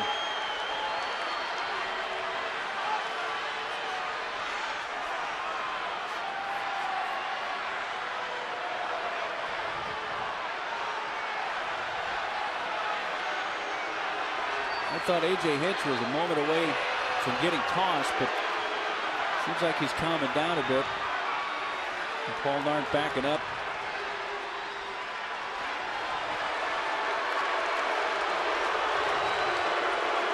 Thought this look from center field was the best. Yeah, I think this is the best angle because can you see daylight? Okay. You see his glove? He got him. Did you see the webbing of his glove kind of change direction? And it's very, very close. There. Oh, gosh, you know, it's very close. It's very close. Well, see if his glove, see his webbing. Watch his webbing move. Yeah, you know what? I'm not so sure. I'm not so sure. Well, hey, he's out, right? That's the one thing. And we have the luxury of replay. Umpire has to make an instantaneous call. I'm not so sure he got him. very close, though. It's not like he was tagged twice before he got to the base. Of the right. Right. Eckstein was over there in the vicinity as well. And the way Eck kind of reacted, of course, he's maybe trying to sell it as well. The way Eck reacted, he kind of seemed to indicate that Adrian got him, but it was bang, bang. You know what the bottom line is? It's a tough call. That is a tough call. It wasn't an obvious missed call, if it was missed at all. See, there's really not, and by the way, great camera work and tape work and all that stuff. That's outstanding. But there's not a shot that we could get that shows daylight. You know what I'm saying? Between glove and everything is right. Everything's back to back. The glove to the body, the body to the glove. There's not that one shot to where we can see daylight like on a swipe tag to see glove, space, body. And you know what? As an NFL ref, if I'm under the man behind the curtain, I'm coming out saying, you know what? Inconclusive. Play stands. Yeah. Yeah, that's a good point. You know, even if there was, as you see Greg Burke up now in the San Diego bullpen, and we'll never get to this in Major League Baseball, I don't think, as far as replay to that extent. But if it existed right there, video inconclusive, you can't overturn the call on the field. Right. Right center field. This is trouble. There goes Lopez to second, and he's going to pull up there. That is a 2-out double to the tying runs in scoring position. Well, 104 pitches for Jake Peavy, getting up there. We showed you action in the Padre bullpen. Greg Burke was heating up.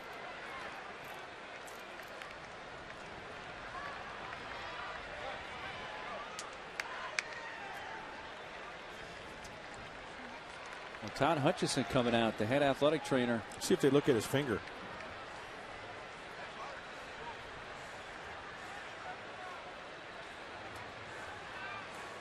Remember, they were tending to his finger earlier in the game.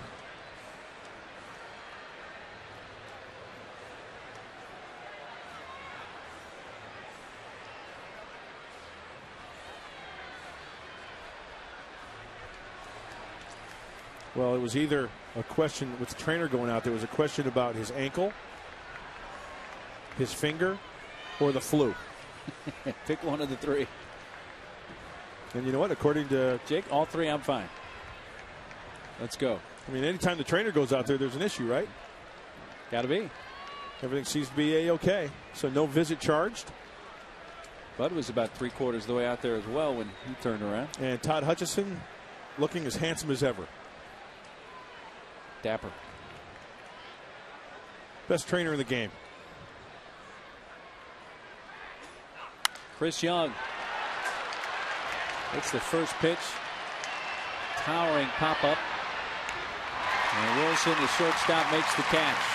2-out double by Lopez. He's stranded. 5 left on by the D-backs. It's time to stretch at Petco.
Negro Leagues and get a free Padres cap.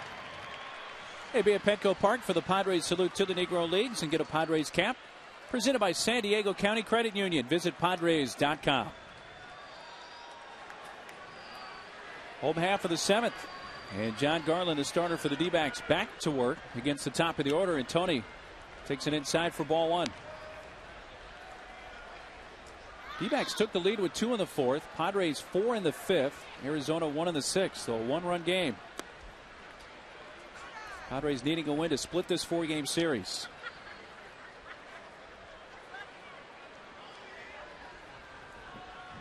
By the way, Atlanta scored in the bottom of the 15th, so they beat the Pirates 7-6 in 15 innings. Wow. Slackers. Couldn't make it to 18. Huh? Yeah, really. 3-0.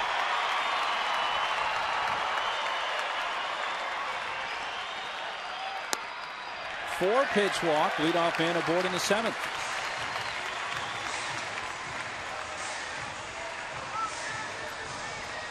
Gets things shuffling in the Arizona bullpen. Nobody on the bullpen mound as of yet, but that's about to change. Garland near 100 pitches.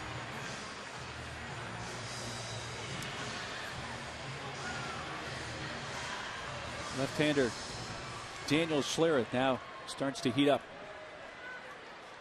Well, the most, when you look at the total pitch count, for Garland this year. The most he's thrown is 108. It was back at the end of April against the San Francisco Giants.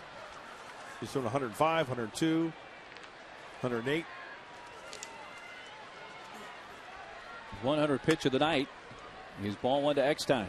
And I think Schlereth is going to be in there for Giles.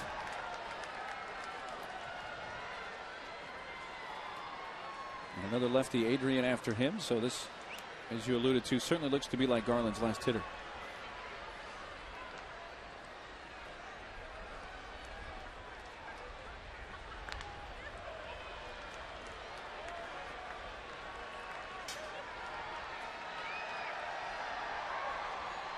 I say that, though Schlereth really hasn't been up all that long.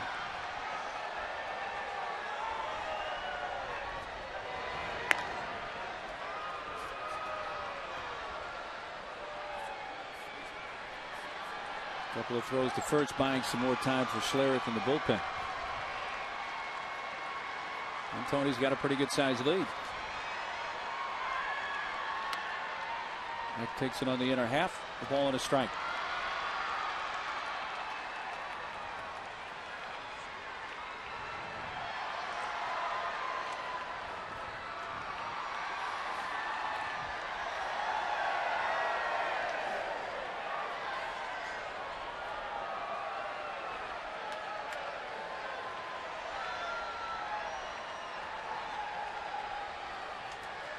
Spin and throw to first. Well, by this time tomorrow, we'll know the name of the Padres' first-round draft pick with the 3rd overall selection. Major League Baseball draft will begin at 3 o'clock Pacific time tomorrow. With Steven Strasburg expected to be the #1 pick of the Nationals. Oh, what an exciting time for those kids, huh? My goodness, with the media now these days, MLB Network is now holding the draft. They are on the channel, which I think is great. I think it's good awesome. thing for baseball. Absolutely.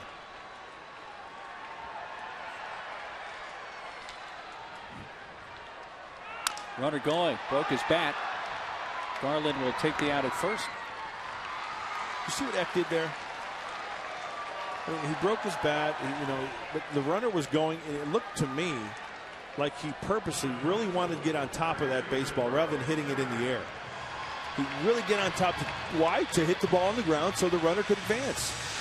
You hit this ball in the air, it doesn't do any good. It's a high pitch, and you could see him. Absolutely, he did that. Getting on top of that baseball as much as he could. That's what it looked like to me. He knows if he gets the ball on the ground, the runner advances. Fair, Tony's going to be at second base. Absolutely. The mechanic. Well, Garland will face Giles here. He's 1 for 2 with a hit by pitch and a run scored. Ball one is outside.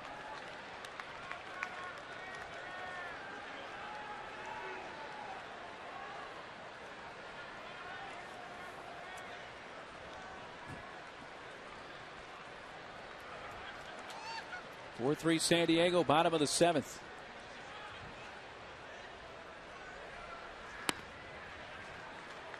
Two 2-0.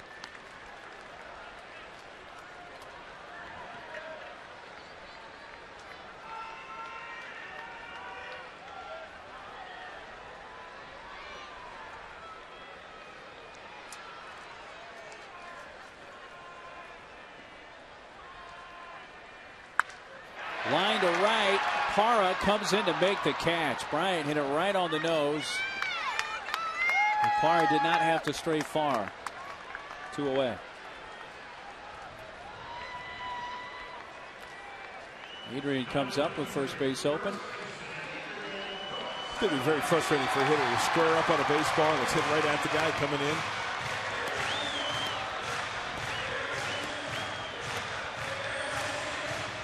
Pitch around, walk him. This will be his 3rd walk. This one intentional. Man. Almost hit the ball on that one. Let's take another look. Hey, yanked it.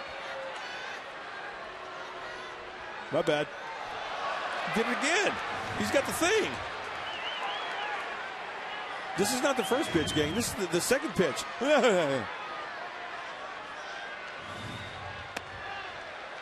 got the thing going.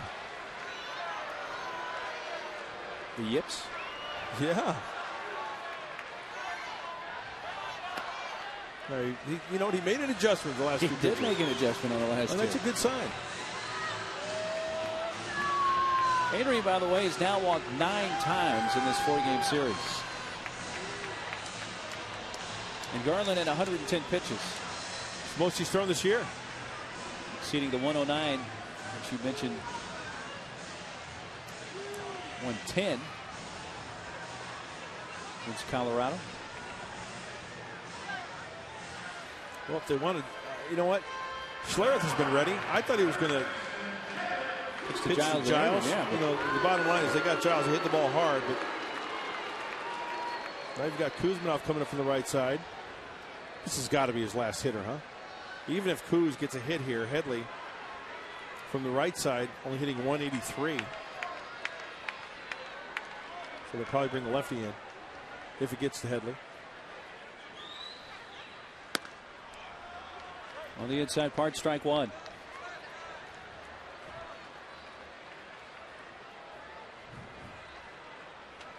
Snyder, the catcher, steps in front of the plate. Gives signs for the infielders.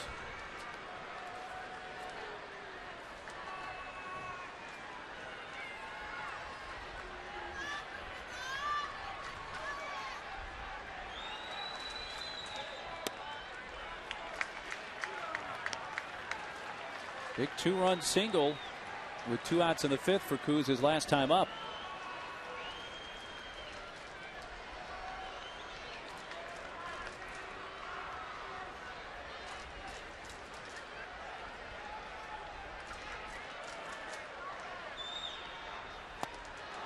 Hold him there, 1-2.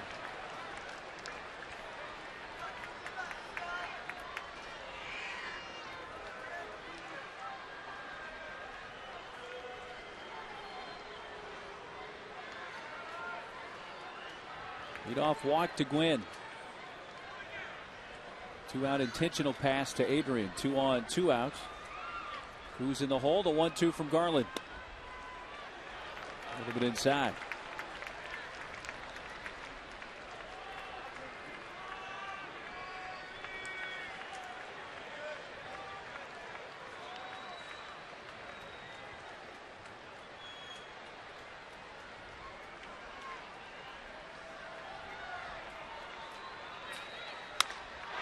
Left center field. Burns on the run. Can't come up with it. Gwynn scores. Adrian in. 5-3. Make it 6-3 San Diego. Eric Burns. Looked like he had that one measured. Just did not come up with it. Yeah, at first off the bat, I thought he was going to split the gap, but then I saw Burns coming on in. Wow. He just plain out missed it. He shortened up his arm. You see that? He alligator armed it. Wow. Boy, that's got to be very frustrating. Ball right there. Tough break. Pitching change. You can see the new CTSV now in stock at your local San Diego Cadillac dealer. Going to bring in Schlereth.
Top of the 8th inning, 6-3 San Diego and Fan Diego.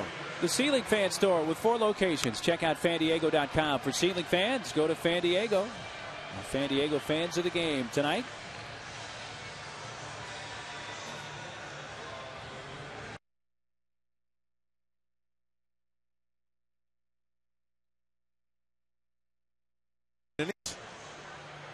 Jake gave up 7 hits, and he'll turn it over to Greg Burke.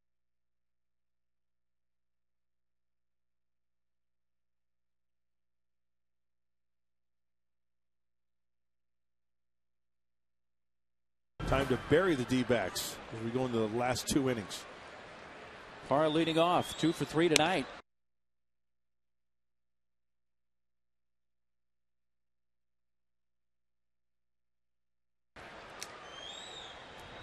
This has been a bizarre game. It has had some fluky traits to it. Wow.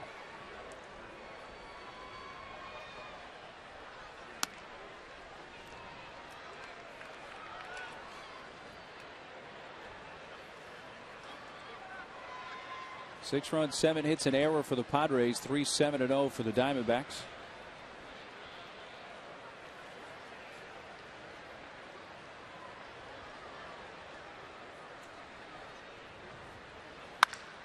Line center field, deep. Gwynn on the run, reaches up and hauls it in. Well, speaking of one of the bizarre plays tonight, our Coors Light freeze cam will freeze it a couple of times. A pitch out, Burns running. It looks like Wilson got the tag on the hand, Out. and the shoulder, Out. and the call. And look, did you see Eric Was Burns' safe. reaction? His reaction was like, okay, well, I'm out. He overslid the bag, and he didn't like immediately go back. Oh, I've got to get back on the bag because I overslid. He did not react that way. Reacted like he was out. Yeah, absolutely.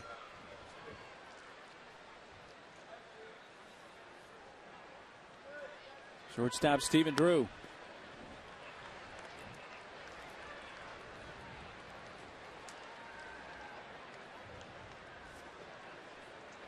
Drew singled in the 6th inning, giving him a 12-game hitting streak.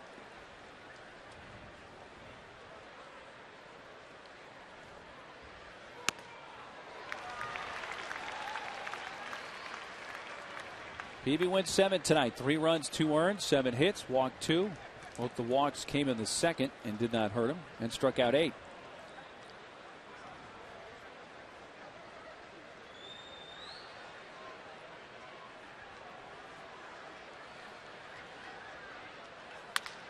Drew sends it to left center field, and an easier gallop this time for Tony. Well, that wasn't the only kind of odd play on the tag of Burns. Here was Adrian. A couple of different angles to look. Did he get Ojeda? On the left side, it looks like he got him. On the right, not so sure.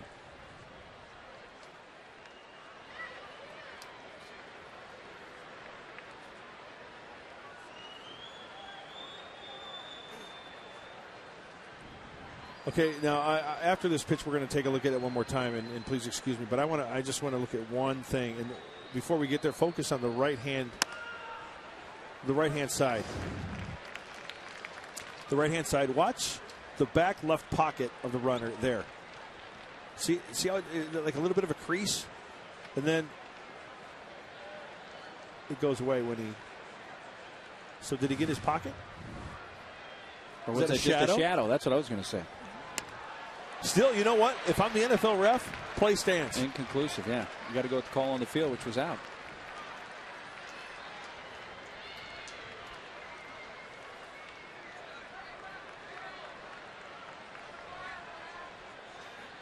First base umpire Paul Nardin.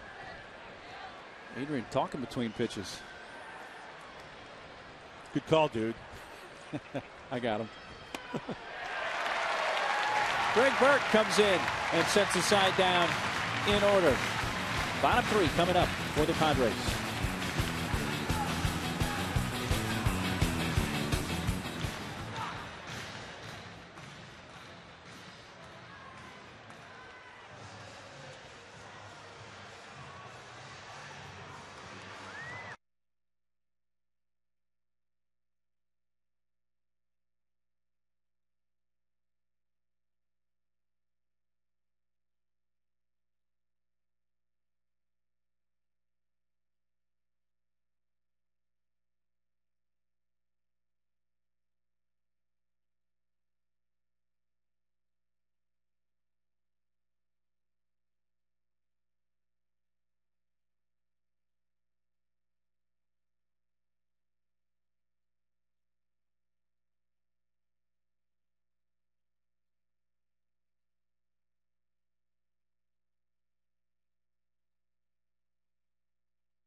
Jerome's best seat online at jeromes.com. When you paid the lowest price on your new furniture, that's Jerry's price. Best seat winners tonight. And by the way, I know I've got an overrated list of things, right? Yes. Like Brett Favre tonight. Put scarves on the underrated list. Scarves, highly underrated. I'm a big fan of the scarf. I know you are a scarf guy. You mentioned that They'll earlier warm in me the up quite nicely. You'll be amazed when you wrap that scarf around your neck and go out in some chilly weather how much warmer you will be. Scarves, underrated. Yeah, there you go. And guys, don't be afraid. Little hat, nice chapeau, accessorize with the scarf. I think it was our first trip to Colorado, and we walked into Bud Black's office, the visiting clubhouse, and you dropped that right away. You said, "Hey, Bud, scarf's underrated." Yeah. And Bud immediately said that he's never worn a scarf. You're right. Yeah, there you go. Of course, Bud's lived most of his life on the West Coast. Hats and scarves, big fan.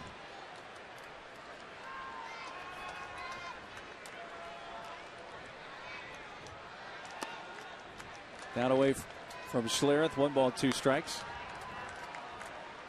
Henry 0 for 2, but he triggered a 4-run rally in the 5th with a leadoff walk and scored in that inning.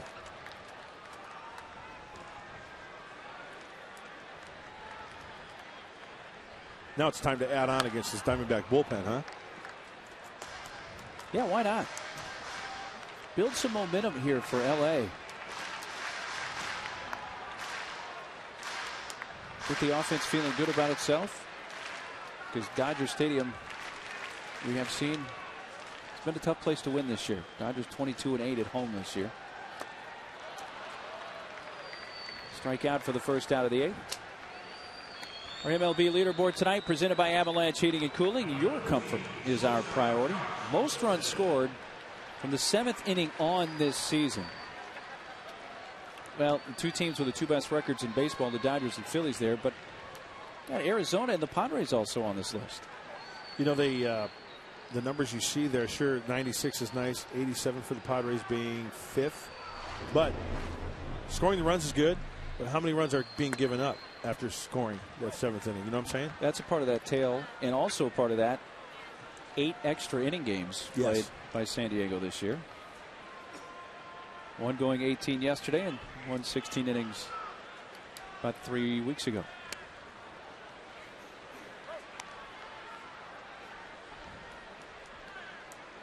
In the bullpen, there's Mike Adams there on the left, just activated today off the disabled list, and Heath on the right.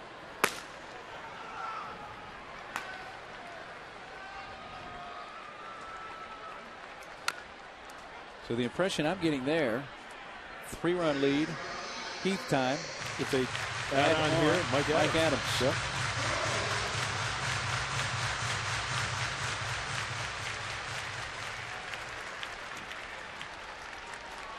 Josh has singled and scored, 1 for 3.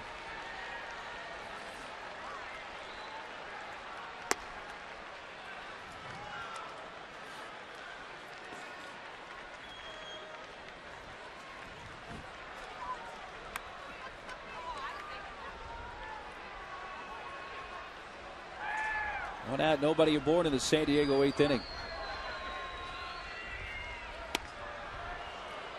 Back-to-back strikeouts for Schlereth here in the 8th. This guy's got some stuff. Yes, he does. Live fastball, nice breaking ball, and a changeup to go along with those 2 pitches. That fastball is 92. Kind of sneaks up on you, though. He's had some ups and downs in this series. Threw a scoreless inning with 3 strikeouts on Friday, and then Saturday did not record it out and gave up 4 runs. He's the only pitcher that did not get in the game out of the bullpen for the Diamondbacks yesterday in the 18-inning game.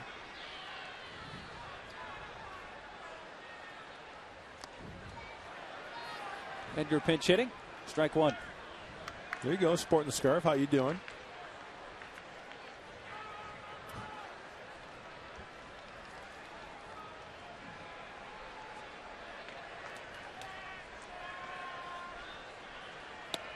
Back in Joliet in the winter, your mom must have been very adamant about keeping you warm. Scarves, oh yeah, hats. Stocking caps, which we call them. We didn't call them beanies back then. Stocking cap, Where's your stocking cap? It's cold out. Catch cold. There's a nice little. That's a lighter scarf. That looks like maybe there's your beanie. Stocking cap or a sock cap. That's what we call it. Really? Yeah. Well, that was Missouri. You had to show us. That's a blanket. Padre blanket.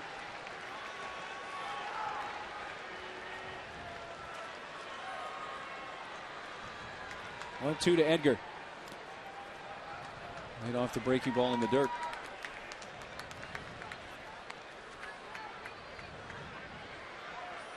That looks like a Padre blanket also. It's got the Padre colors. I think Clint Eastwood wore that in The Good, the Bad, and the Ugly. Remember? Right on the side, yeah. Yeah. Fistful of dollars.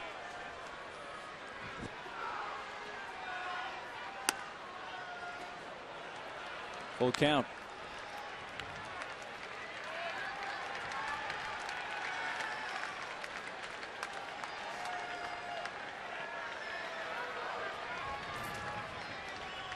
I guarantee you that girl's nice and cozy with that beanie on. Was it 80% of your body heat goes out of your head? Pretty high percentage. Yeah. Well, Schlereth strikes out the side in the 8th. Will we see Heath for the 9th? Come back and find out, won't you? 6-3, San Diego after 8.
Looking for a great deal with Coca-Cola Value Weekends. You can get an upper reserve ticket, a hot dog, and a Coke, all for only $12 for any Friday through Sunday regular season home game. Get your tickets early and save. Go online. Visit Padres.com. It is a save situation for the save leader in the major leagues, Heath Bell. Heath is 16 for 17 in save opportunities. He has a 3-run, 3-run cushion. And the opponent's batting average, wow, went 174. And towards the bottom of the lineup for Heath Bell, 6, 7, and 8 do it for the Snakes. Eric Burns leading off, 1 for 3 with an RBI base hit.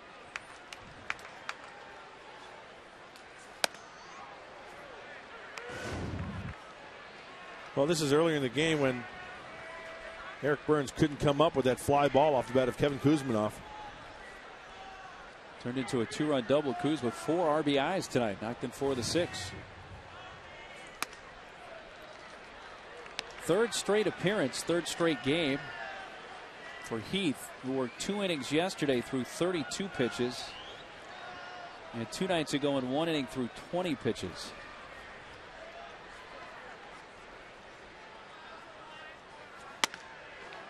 Two and 1. They'll try to save it for Peavy. Jake went 7, struck out 8.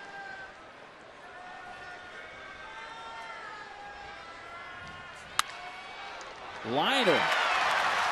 And Eck, a couple of steps to his right, makes the catch for the first out. No time for our This Date in Baseball History, brought to you by Cabot Woodstain.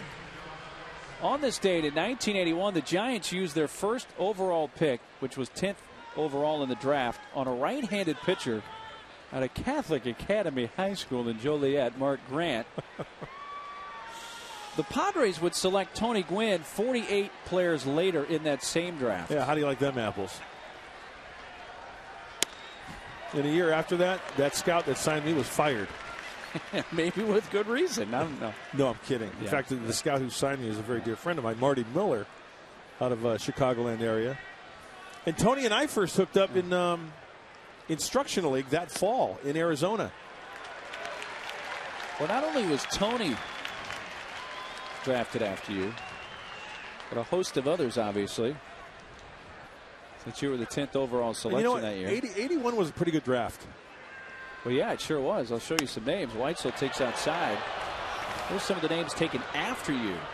Viola, Langston, Clemens, Cone, Coleman, John Franco, Tettleton, Devon White, Mark McGuire, Fred McGriff. I'm throwing Greg Booker there at the end. Former teammate. But the number 1 pick that year was Mike Moore out of Oral Roberts, Seattle Mariners. Oral Roberts in Tulsa, yeah. And then the Cubs. I was hoping to be picked by the Cubs, being a Chicagoland kid. And they picked a guy by the name of, what was it? Oh, yeah, Joe Carter. That was his name. Pretty good player out of Wichita State. Shocker.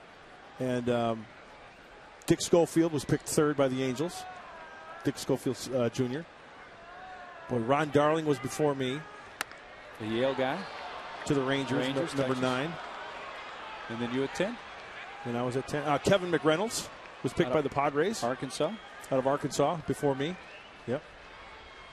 I believe Kevin McReynolds was the 6th pick that year. That's a solid draft. Big names. Sharply past the diving Kuzminoff. Weitzel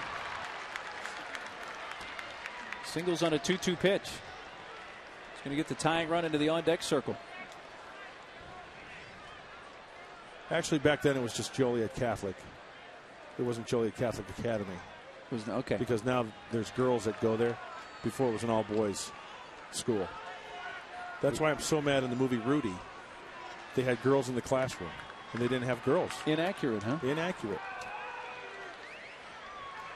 Well, Miguel Montero, who had a career-high 4 hits yesterday, will pinch hit here for Ojeda in the 9th. You have to be concerned because Montero is one of those guys who's got some pop in the bat. You know, the Diamondbacks still have the tying run on deck. It can be a very dangerous hitter. Montero 2 hits last night in that 18th inning affair.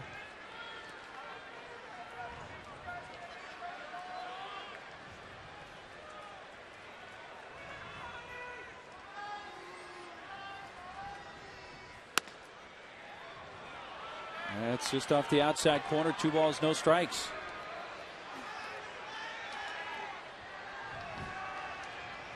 Diamondbacks scored 2 in the 4th to take the lead. Padres 4 in the 5th. D-backs 1 in the 6th. Padres 2 in the 7th, and that's fouled away left side.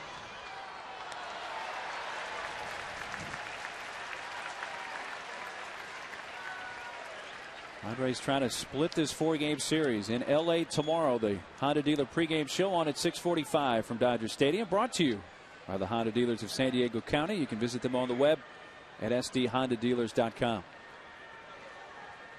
Chris Young against Chad Billingsley tomorrow night. 3-1.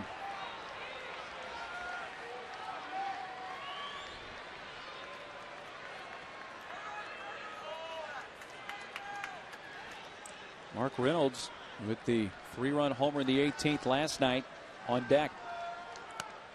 And that's why that's such an important at bat.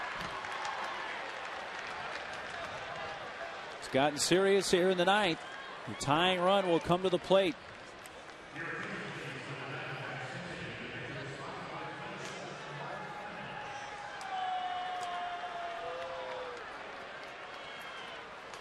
Reynolds won it in the 18th, as it turned out. Off Josh Wilson, got it out to right. 14th of the year for Mark Reynolds. He's the tying run here. And this is the third at bat as far as pinch hitting is concerned. Reynolds is 1 for 2, and that one is a home run. So already has a pinch hit homer on the season. It was the Friars who got the big pinch hit 3-run home run yesterday. High heat at 94. Strike one to Reynolds. He's got one thing in mind, don't you think? As Heath Bell brings the heat right at the letters.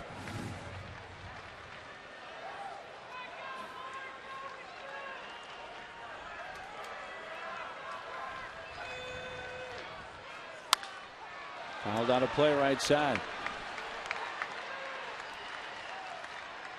Big guy Reynolds, 14 homers, runs well, so even if you get him to hit a ball on the ground, this is not a guy that's an automatic double up here. Right, exactly.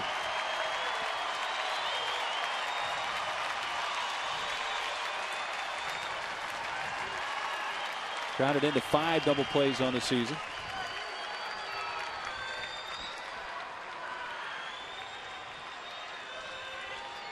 And 0-2 to the pinch hitter, Mark Reynolds.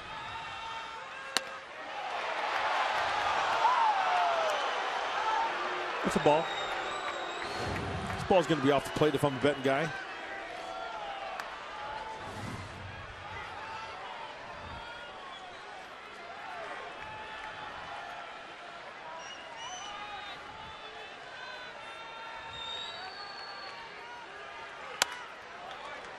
Two and two.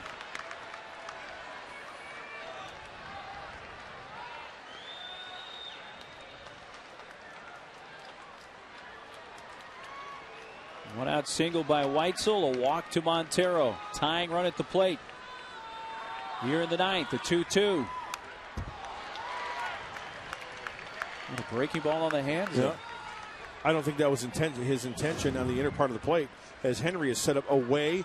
Just couldn't get it out there and hung up enough and inside enough to where Reynolds really couldn't do too much with it.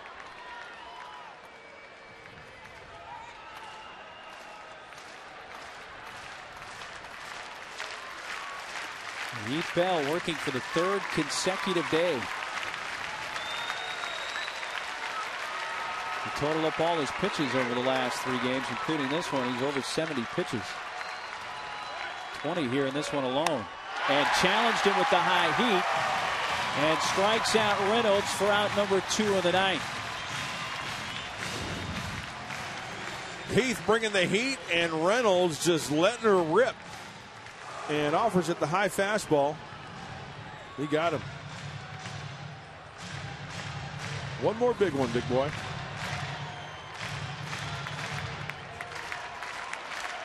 Don't shut your toolbox. Nice. Lopez, 4 homers on the year, has doubled tonight, has 20 multi-hit games on the season, and takes a first pitch breaking ball high. Yeah, this is where you reach into the toolbox and you get the vice grips. Lock it down. Lock it down.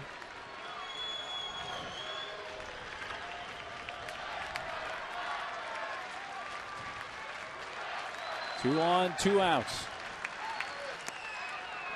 And now a 2-0 count.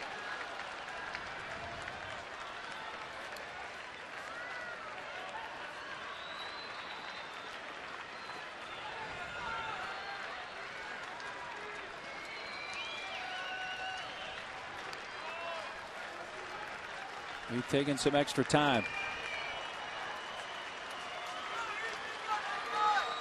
Matched a season high, throwing 2 innings yesterday.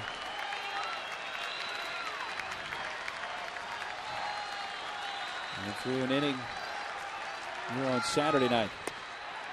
Breaking ball strike, 2-1. A 2-0 breaking ball. 2-0 wrinkle right down the dish.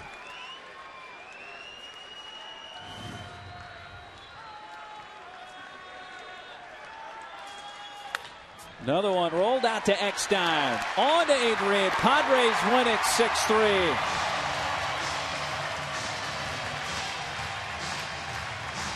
Kuz with a 4 RBI night. And Heath Bell with his major league leading 17th save. Peavy will get win number 6 to even his record. And the Friars and D-backs split this 4-game series.